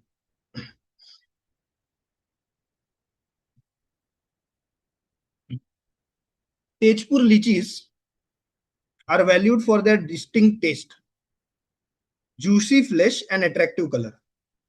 They are closely associated with the geography of the region, because the geography is of certain kind, na? Therefore the lychees are also of certain kind. Tejpur lychees received geographical indication in 2015. Now this is very important. Abhi year bhi puchne lage. So they received geographical indication in 2015. All right, they received geographical indication in 2015.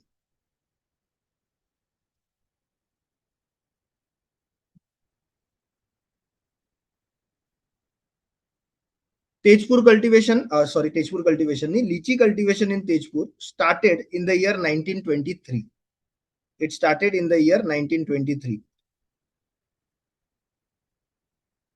Also, what we see is the role of Agricultural and Processed Product Export Development Authority. Now, this is important. They may not ask directly with respect to Tejpur or with respect to lychees, but they may ask about this particular authority, which has helped in export of lychees from Tejpur to Singapore and Dubai. So now what is this authority? It is a statutory body. It has been created, it has been established by law. Okay? It is a statutory body working under Ministry of Commerce and Industry. I'll repeat the name of the body again: Agricultural and Processed Food Products Export Development Authority. All right, it works under the Ministry of Commerce and Industry. What does it do? It promotes exports of agriculture and processed foods from India. First and foremost, this. Second, Second, it finds specific markets for specific food products of India, specific markets for specific agricultural products of India. So it will not run throughout the world. What it will do is it will know कि हाँ ठीक है, this is Dubai, and in Dubai Alfonso mangoes are in great demand. So it will try to create a market for Alfonso mangoes. It will try to promote exports of Alfonso mangoes into Dubai. All right. So going into that specifics, now that is the work of this particular body.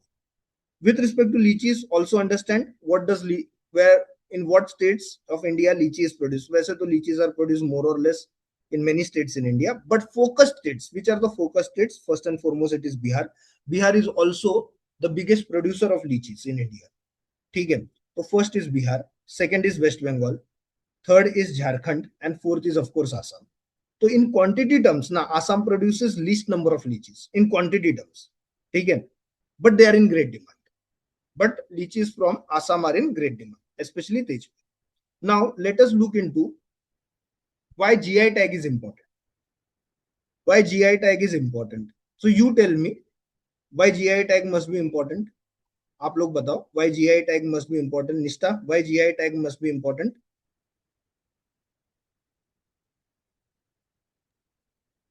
Sorry sir, इतना clearly मुझे नहीं पता. अरे अभी इतना देर से तो बोला मैंने. It will certify certain qualities in the product. Geographical indication tag ना, it will certify कि a product will have certain features. For example, जैसे मैंने बोला ना, if I purchase Alfonso mangoes from Ratnagiri Alfonso mangoes also have GI tag. So when I'm purchasing them now, I know there are certain features in them. I know there will be certain features with them. So first and foremost, it is good for consumers that they can assume that these are certain features in them. First is that. Okay, second is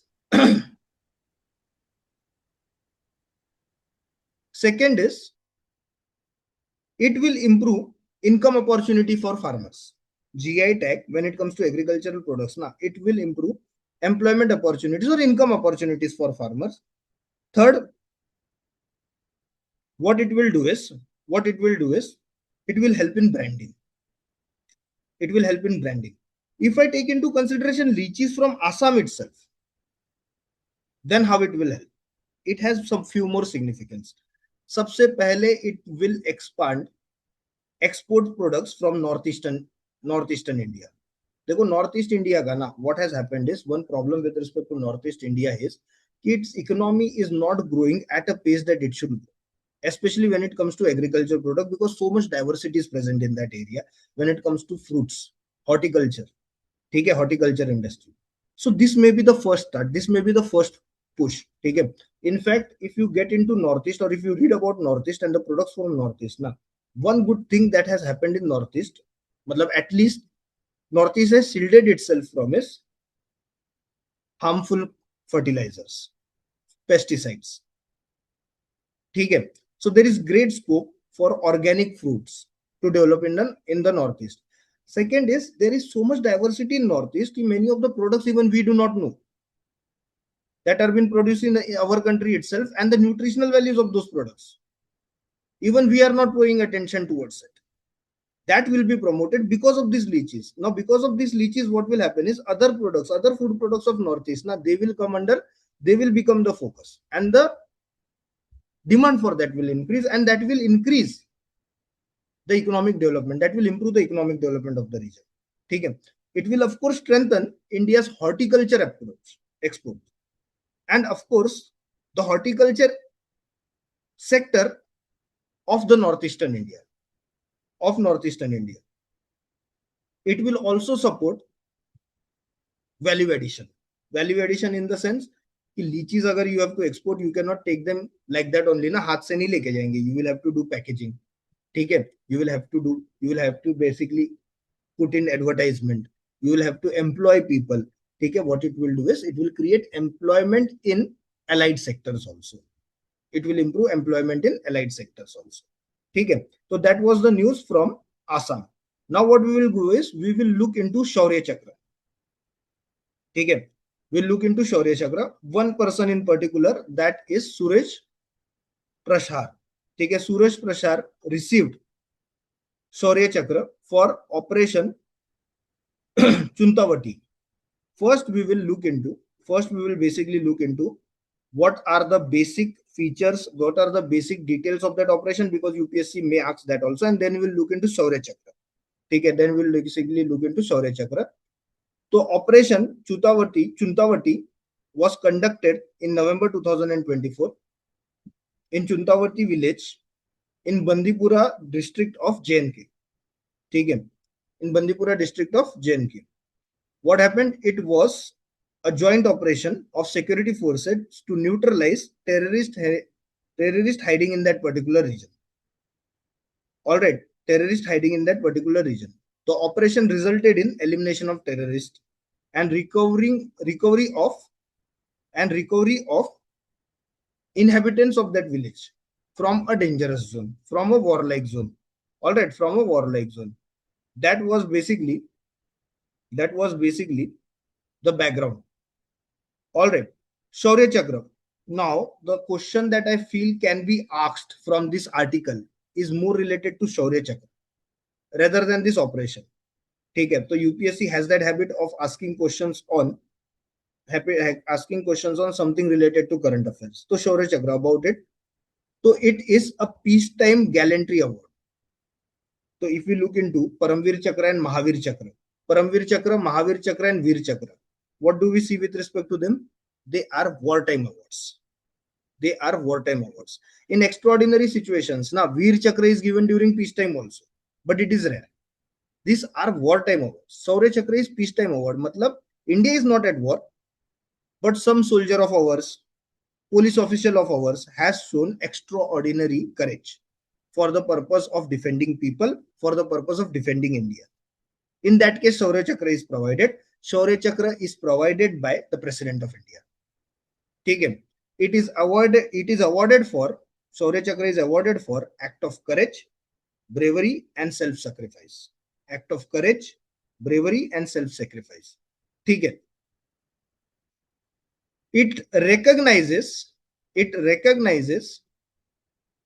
show of courage by armed forces, police forces, paramilitary forces, or even civilians. So it may be given to either military officials or military personals. It may be given to paramilitary forces. Paramilitary forces, which are they in India? Paramilitary forces, so they are CAPF, BSF, CISF, ITBP, and Shasastra Seema Bal. Okay, I am repeating: CAPF, CRPF. I'm so sorry. CRPF, BSF, CISF, ITBP, and Shasastra Seema Bal.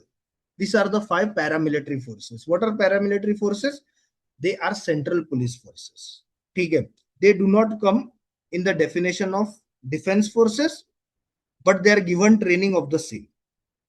They are categorized as police forces of the central government, and they are the first response when central government is needed to bring a situation under control. So central government will not directly send its defense forces, it will send these forces of its. All right, so remember to whom it is given. All right, so this is more than enough with respect to Shaurya Chakra. Do you want to write answer to one more question and then we can go to the next article?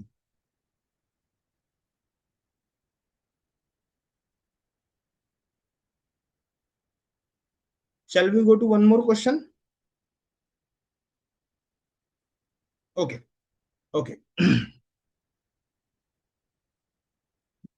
क्या try लिखना पड़ेगा? Try बड़ा आया. Okay.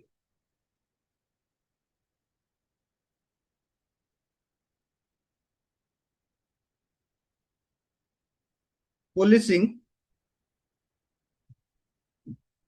will have positive impact with dedicated women unit in it. Comment. Policing will have positive impact with dedicated women unit in it. Now, when I say comment, now what you have to do is you have to more or less go with this statement being correct and state reasons for this statement being correct. That you have to do in comment. All right, chalo, give me pointers how this particular statement will be correct.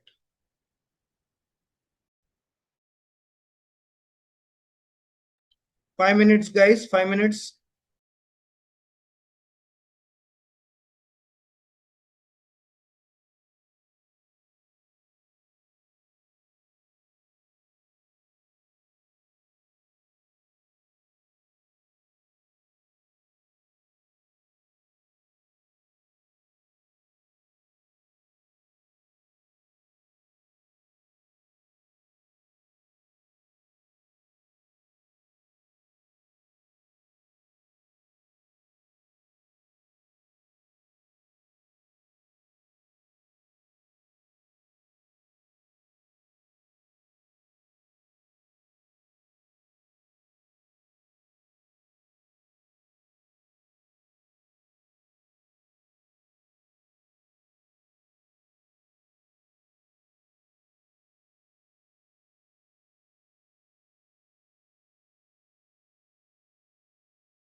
Subranil, points are good, but rearrange them.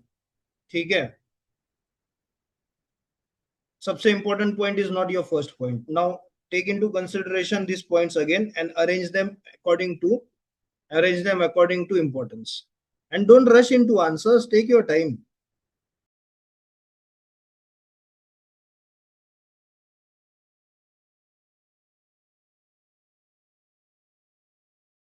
Mona, be more specific, and you cannot stop at just 2 points. I want at least 4 to 5 points. Okay, think about it. Don't jump into giving reply.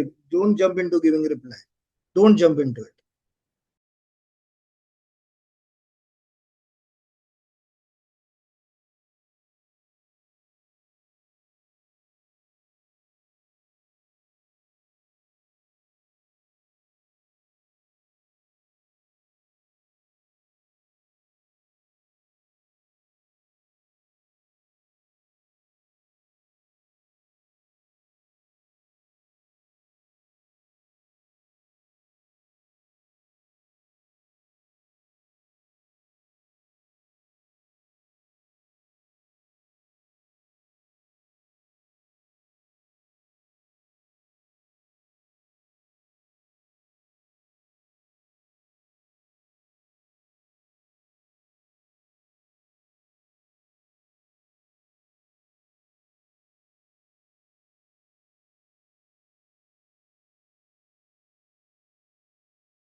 Good, Shubhranil. Now this is the right approach.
Good, Mona. Very nice.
Okay.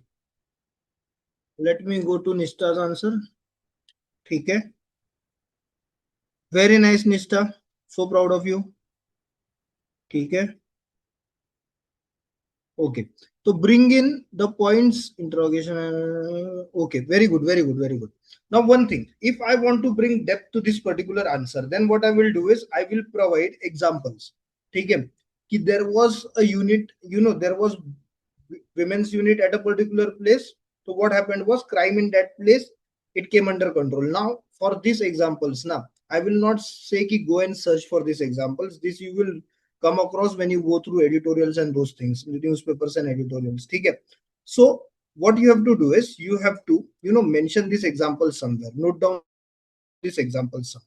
Okay, second thing that I will say is connect women's safety and women's policing with the growth of women. Okay, so if there is lessening of the crime because of women, what will happen is more women will orient towards employment, more women will orient towards going to schools and colleges. Okay, towards higher education. Okay, women's unit will be positive also in one sense. If we take it from societal point of view, now it will inspire girls towards a career. Okay, it will positively inspire girl towards a career. Okay, so those points also you can mention. Okay, it will inspire women into police services. So it is not just for short term कि crime has to be reduced, it is for long term also. It will increase the number of women. It will be uh, police services in India will become more gender neutral or gender balanced. That is one of the complaints. Na, there are few females in police in India as compared to male, as compared to other countries also.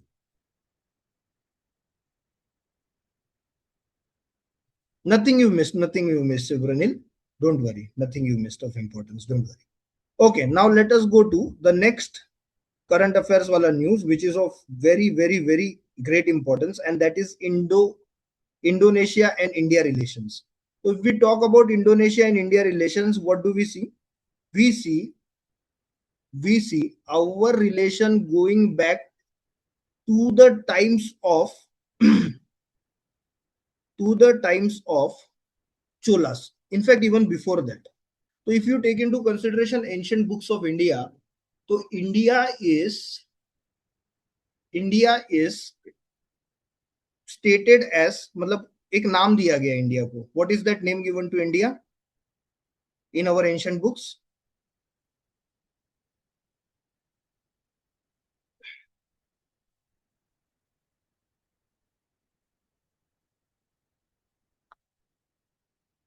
देखो, there is one name, Aryavart. Aryavart mainly is North India. But if you take India into consideration, so it was called as Jambudweep. ठीक है, it was called as Jambudweep. Jambudweep was the region from Kandahar, today's Kandahar, which is now in Afghanistan, Kandahar, to the Indian Ocean. That is Jambudweep. And in the same text, now, what do we also see? We see mention of an region called as Swarnadeep. Now, Swarnadeep was Indonesia. Okay, so we are culturally connected to each other. Indonesia, for many years in ancient India also, it had colonies of Indian Tamilians who traded. And India had colonies of Indonesian who lived in India. In fact, there was exchange of ambassadors between Chola kings and Indonesia.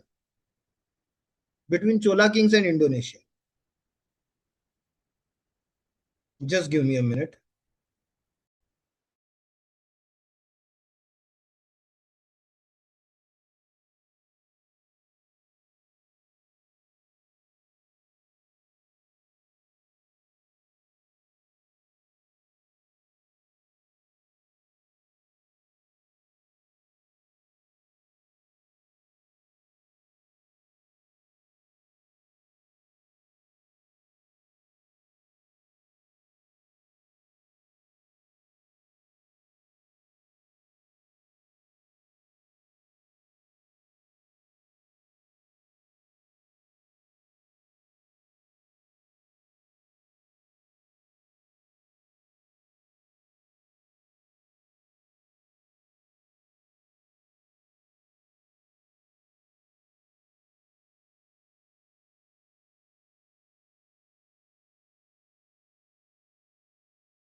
So sorry for this interruption.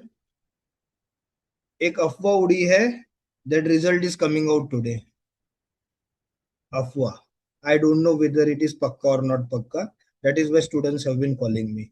Now this was the third or fourth call, so I thought to receive it. कब से ये बज रहा है मेरा phone? It is on silent, so you must not have noticed. So people are saying कि आज result आ रहा है. I do not know. If it comes, then I will let you know, or you let me know. ठीक है, what ever the cases. लेकिन बच्चा पागल हो गया है कि रिजल्ट आ गया, रिजल्ट आ गया, रिजल्ट आ रहा है करके. ठीक है, जस्ट लेट मी चेक. एक मिनट दे दो, let me check.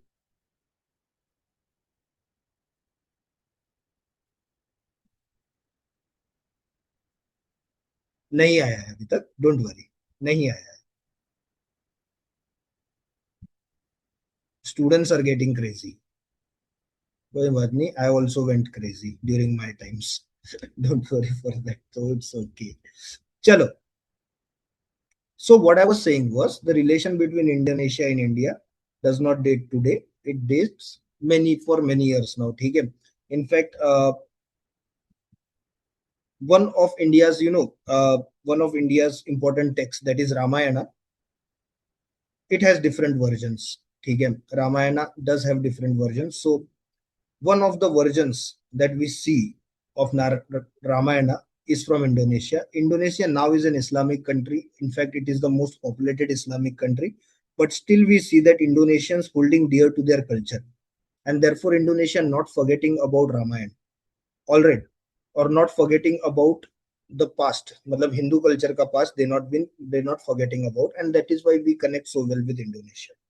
In the last few years, though, relations between Indonesia and India were not that, मतलब they dipped to a certain point. One of the reason was कि the president of Indonesia, Mahathir, ठीक है, it is his name, Mahathir. He basically orienting more towards Pakistan. But over the period of time, with the change of government, what we see is normalization of relations again. Indonesia is important for us. अगर if I have to start with it, ना तो briefly why it is important, because it is important source of palm oil for India. It is important source of palm oil from India, which many Indians use for the purpose of their food. Second, Indonesia is also source of petroleum oil. Okay, Indonesia is also source of petroleum oil.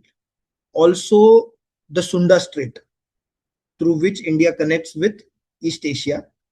On one side of the Sunda Strait is Indonesia.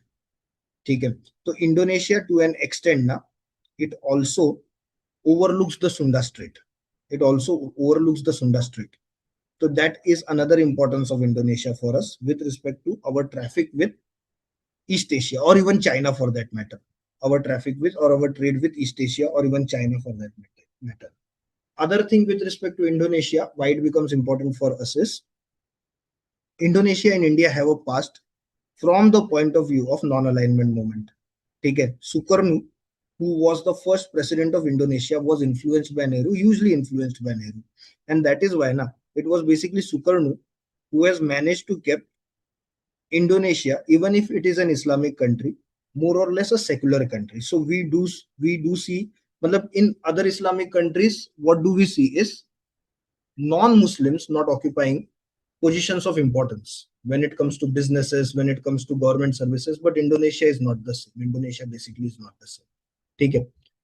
In Indonesia, we see minorities being in important positions, and that has been one of the.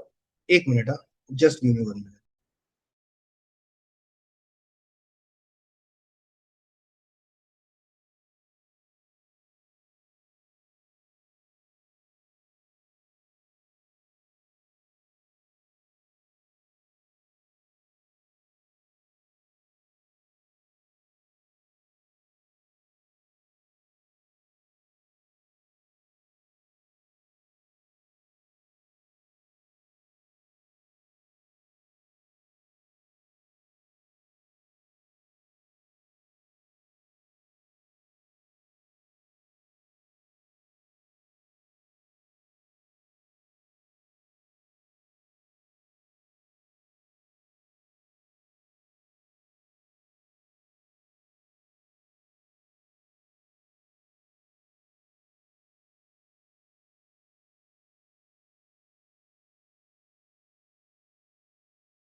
Okay, और एक का phone, चलो कोई नहीं, we will get along. So Sukarno was influenced by Nehru, and Sukarno was one of the founding members of non-alignment movement. So non-alignment movement, when we speak about it, now we see Nehru, then Nasir of Egypt, and Tito of Yugoslavia. These we consider to be founding members, but other than that, Sukarno was also, I would say, a guiding spirit. All right, guiding spirit for non-alignment movement. Okay. Now, what was non-alignment movement? Non-alignment movement was basically newly independent countries of Asia, Africa, and Latin America. What they decided is they are not going to take sides. They will not be siding either with, they will not be siding either with United States, neither they will be siding with Soviet Union when it came to their foreign policy decisions. They will take decisions and they will engage with both. They will engage with United States also, they will engage with Soviet Union also, but based on their priority, not the priority of superpowers. Not the priority of superpowers. That basically is non-alignment. Okay, that basically is non-alignment. All right. Indonesia today has reason to be an important partner for us. Okay. And its foreign minister's visit to India amplified that particular thing. So let us see in what areas basically is Indonesia impacting India, positively impacting India, and what are the areas in which we need to be cautious, we need to speak with Indonesia. So first and foremost, please understand uh, the occasion for the meeting between Indian External Affairs Minister and the Foreign Minister of Indonesia was 8th India-Indonesia Joint Commission meeting. So if the question is on relations between India and Indonesia, now so you have to specifically mention this particular forum. All right, India and Indonesia have joint commission meeting. Okay, India and Indonesia have joint commission meeting for political exchange at the highest level. The highest level is Prime Minister and Foreign Minister. All right, so we do have that particular platform. Second, the overall discussion, it highlighted first and foremost, commonality between India and Indonesia when it comes to history, when it comes to culture, and civilizational context between the two countries. All right. Also, what was at focus? Indonesia being a key pillar in actist policy of India. So what basically is actist policy? So actist policy is something that we are implementing now. In 1991, we had something called as Lookist policy. Now, what was Lookist policy? Lookist policy was we will engage with East Asian countries. Dekho, in 1991, one important world event happened, and that basically is the Soviet Union broke down. All right. And breaking down of the Soviet Union, just a minute.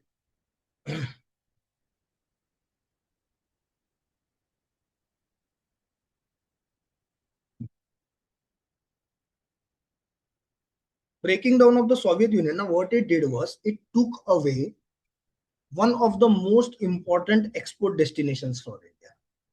ठीक है, देखो क्या था ना, India and Soviet Union were good friends. So basically, even when Soviet Union did not require Indian products, now it used to import Indian products. Why? Because it helped India. Or Soviet Union at that point of time now had money, so they imported Indian products. Now, when Soviet Union broke down and 16 countries formed out of it, most important being Russia, what basically happened was we were not able to deal with it. So now we had to find a new export destination. Okay. First, we were dealing only with Soviet Union. Now we had to deal with these 16 countries, and it was not necessary that all these 16 countries would behave in the same way as Soviet Union behaved with us. Also take into consideration when Soviet Union broke down, the economic situation in that part of the world, that is Russia and the other 15 countries, it went down. Okay. Russia was in depression almost for 20 years. From 1991 to 2011, Russia was statistically, just 1 minute.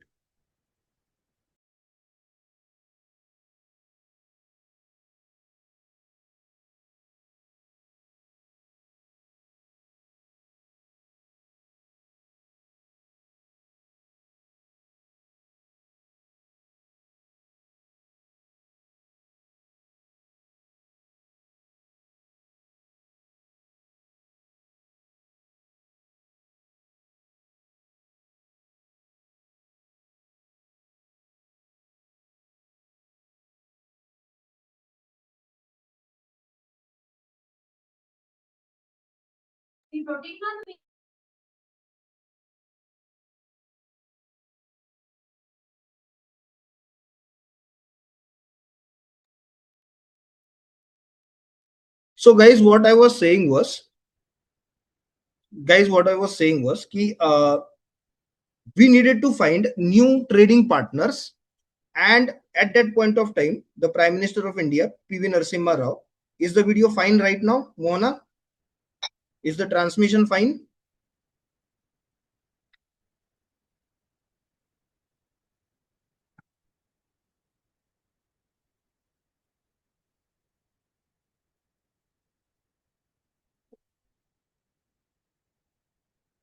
Okay, so Prime Minister of India Narasimha Rao thought कि Indonesia can be one of the places जहाँ पे we can interact from trade point of view and increase our trading relations. Also from here, what we can do is we can build new alliances which support India, because at that point of time situation was not favorable for India at all. Our biggest partner, that is Soviet Union, had fallen down.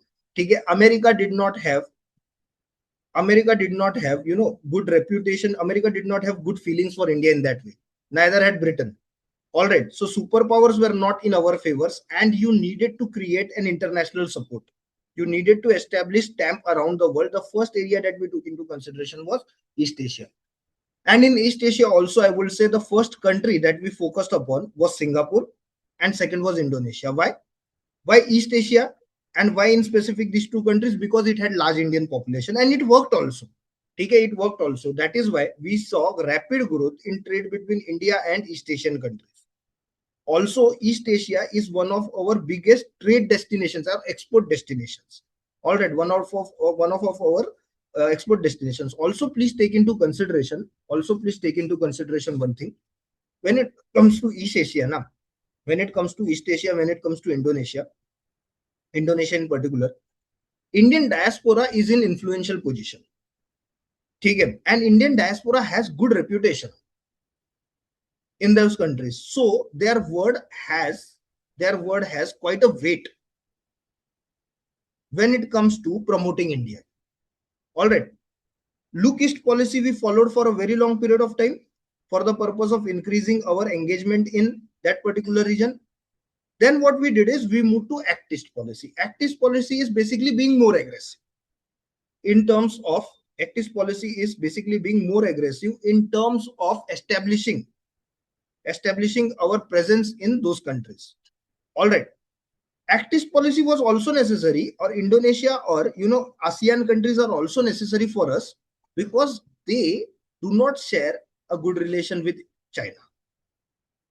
Okay, so they help us in counterbalancing China. Dekho, what is the problem when it comes to South China Sea, where all these countries more or less have locations? Okay, what is the issue with respect to South China Sea? The issue with respect to South China Sea is it has many islands that are basically contested. Now, throughout history, these islands have been under occupation, or they have been under the occupation of one or the other countries. Okay, now because they have been under occupation of one or the other countries throughout history, so every country says if in 17th century this island belonged to us, so this is our island. In 18th century this island belonged to us, so this is our island.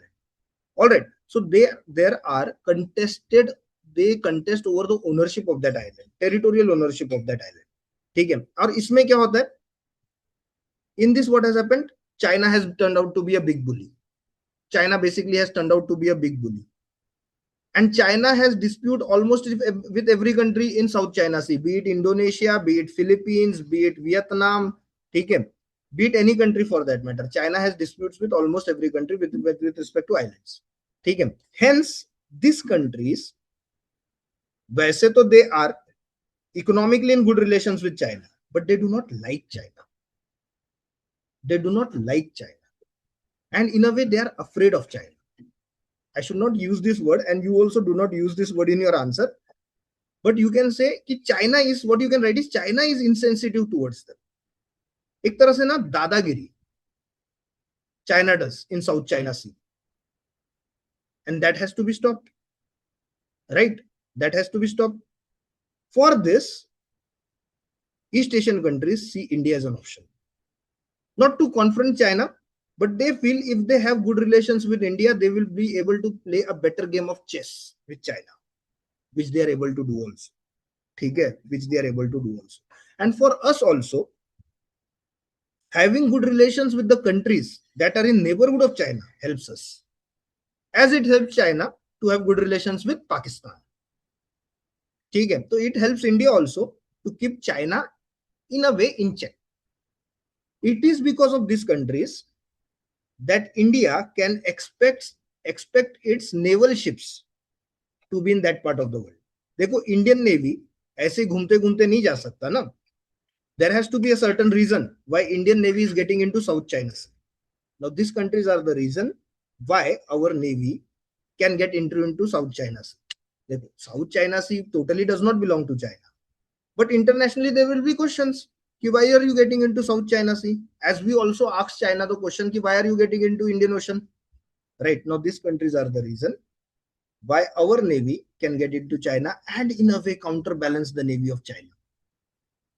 Do East Asian countries want it? Absolutely, they want it. Absolutely, they want it. Why they want it? Because they are not the answer to the Navy of China. They cannot confront the Navy of China. Indian Navy can. That is the reason. All right, now let us get into the main pointers. Indonesia is important to India because of its large population, strategic location, economic strength, and its position in ASEAN countries. Now remember this. Why is large population important? Nishta, why is large population of some other country important to us? किसी और देश का population ज्यादा है, इससे हमें क्या फर्क पड़ता है? Then why does that country become important to us? Tell me. Sir large population basically directly वहाँ के जो गवर्नमेंट्स होते हैं या बेसिकली जो लोग कंपेयर करते हैं वो इकोनॉमिकल वे में भी देखते हैं, क्योंकि ज्यादा जहाँ पे पॉपुलेशन होगा वहाँ पे इकोनॉमिक ग्रोथ भी ज्यादा होगा, बहुत तो अच्छी इसीलिए पॉसिबिलिटी ज्यादा होती है कि वो देश ज्यादा पावरफुल बने. देखो large population means market. India wants to sell its goods in Indonesia, and this is the reason also why India is so important to the Western countries. कोई प्यार नहीं है अमेरिका को हमसे. The only thing is that 150 crore के population का market है आपके पास, 150 करोड़ के कंज्यूमर्स का मार्केट है आपके पास. ठीक है, and you can not ignore this market. So market point of view, first and foremost, it is important. Second, Indonesia in that way is a middle income country. तो ना सिर्फ पॉपुलेशन है, they also have the money to spend. Third, strategic location. I told you about the location. That is why Indonesia becomes important. And other thing is its position in ASEAN. देखो any group you take ना, it is not as if देखो any group you take, they will say कि all countries in this group are equal.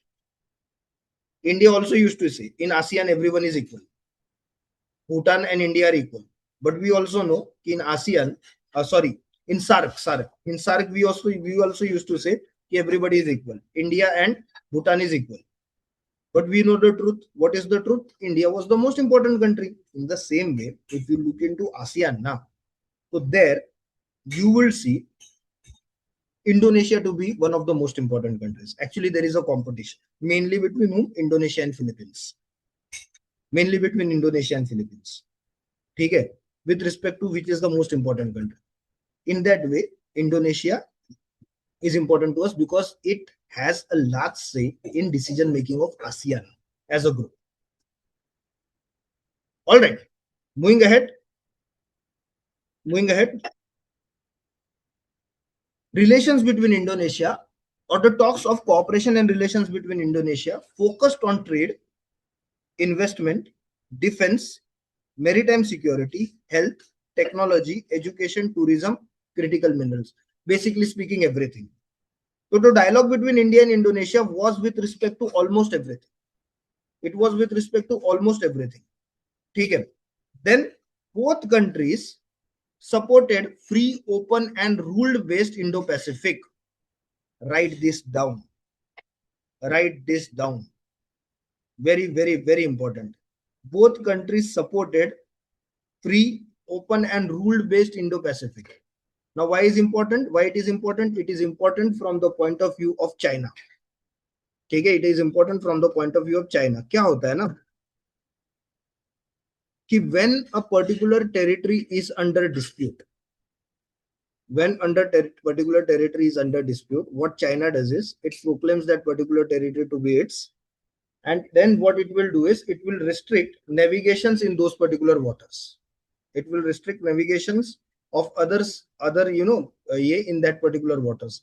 One more thing, those particular sea routes where which China considers to be of strategic importance, even if it does not fall under its territorial waters. Now, what China will do is it will basically deploy its navy in those areas.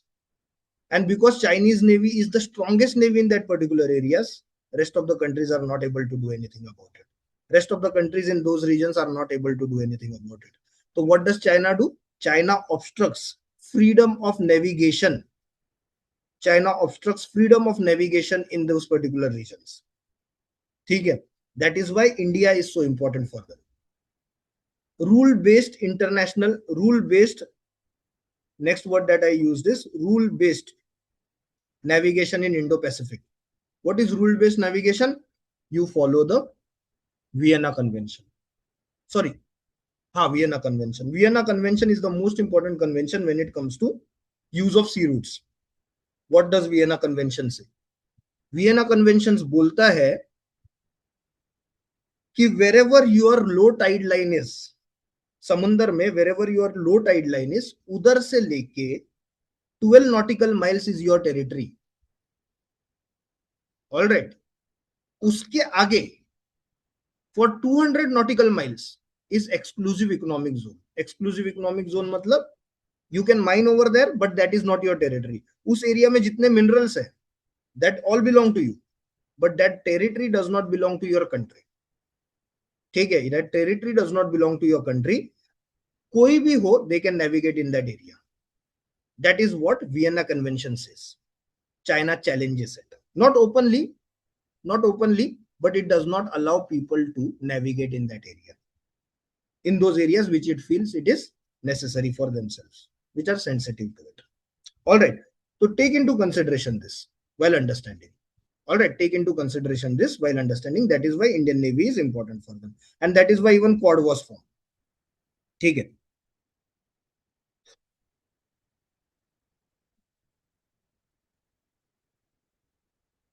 Then what we see?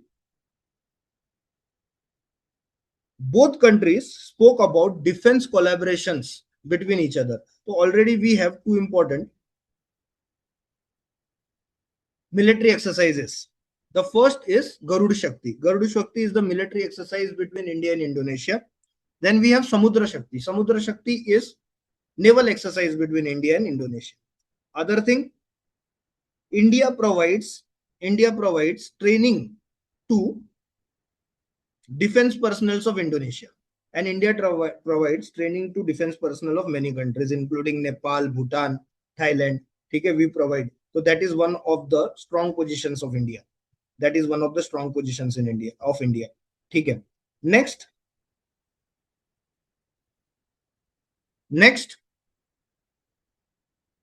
Indonesia is the next country to which we will be selling the BrahMos missile. Now I am giving you an homework.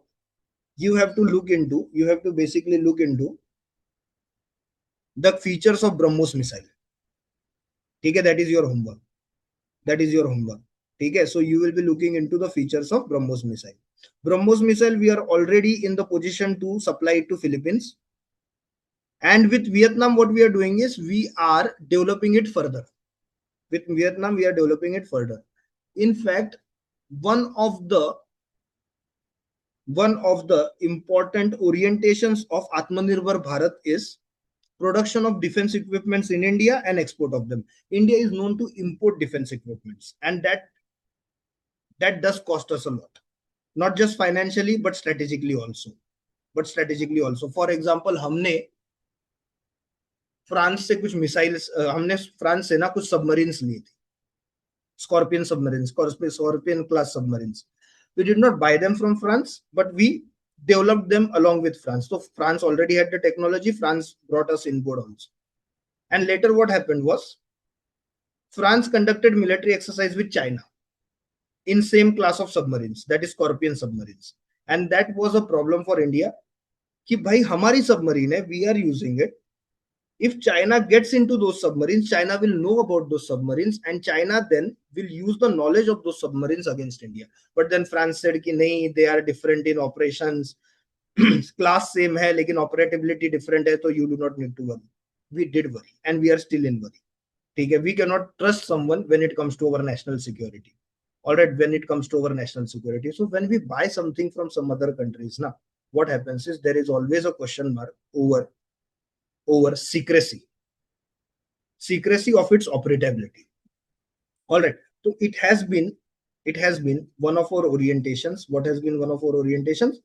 We will manufacture in India, and if necessary or if possible, if we can get buyers, then we will export defense products also. So that was also spoken at length. After that, India brought up the topic of India-ASEAN trade imbalance. What is trade imbalance? Shubhranil, what is trade imbalance?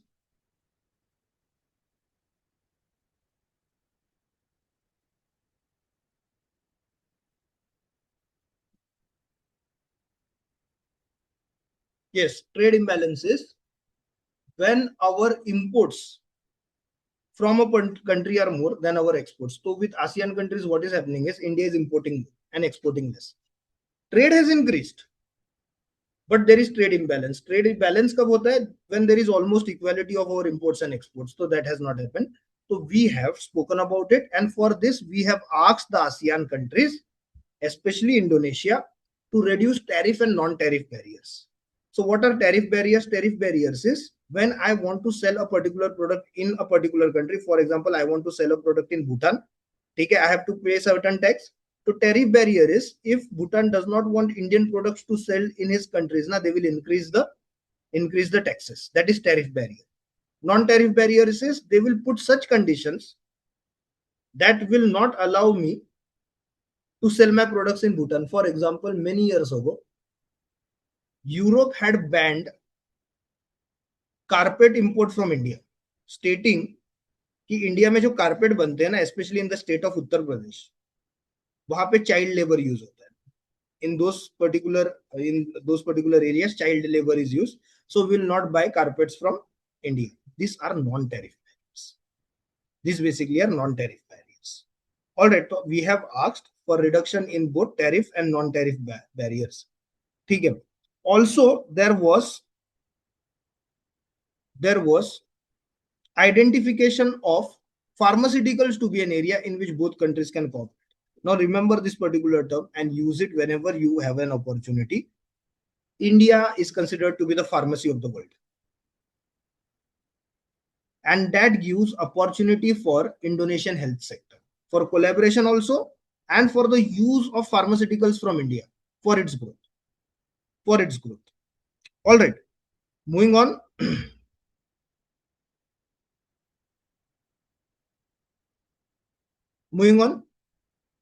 Indonesia has called for collaboration with India when it comes to digital public infrastructure, digital connectivity, working together in the areas of fertilizers and critical minerals. Tourism, both countries have described it to be a sector with huge potential, and which will also strengthen people-to-people contact, and it will build better confidence between India and Indonesia and ASEAN as well. One drawback with respect to India-ASEAN relations is both the sides have not been able to develop tourism in each other's country. That is one problem, one big problem. India-Indonesia relations will get one more boost when in this year itself, Indian Prime Minister will be visiting Indonesia.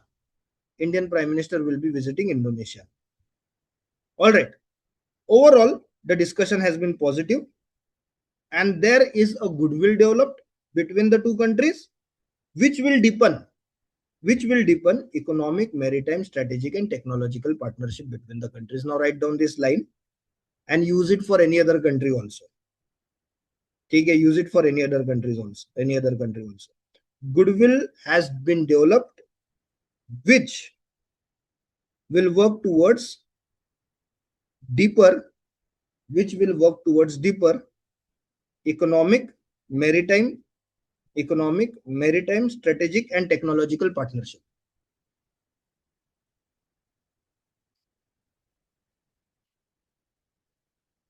All right. So that was it with respect to Indonesia-India relations. We'll stop here for the day. We will stop here for the day. I hope the lecture has helped you. I will provide. Okay, I'll repeat it. You want the line to be repeated, na? Just a minute. I have written it somewhere.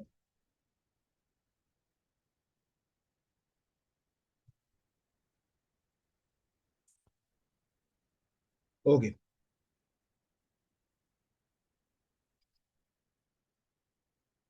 The visit has created goodwill. The visit has created goodwill, which will deepen economic, maritime, strategic, and technological partnership. Which will deepen economic, maritime, strategic, and technological partnership.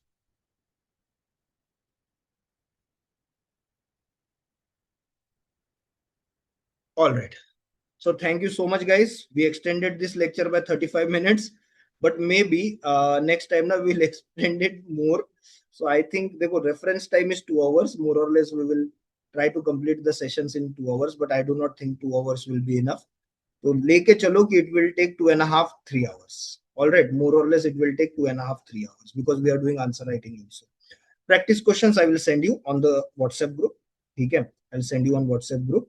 And I hope the lecture was beneficial and it was not a time waste. Thank you so much. Thank you so much for being part of this session.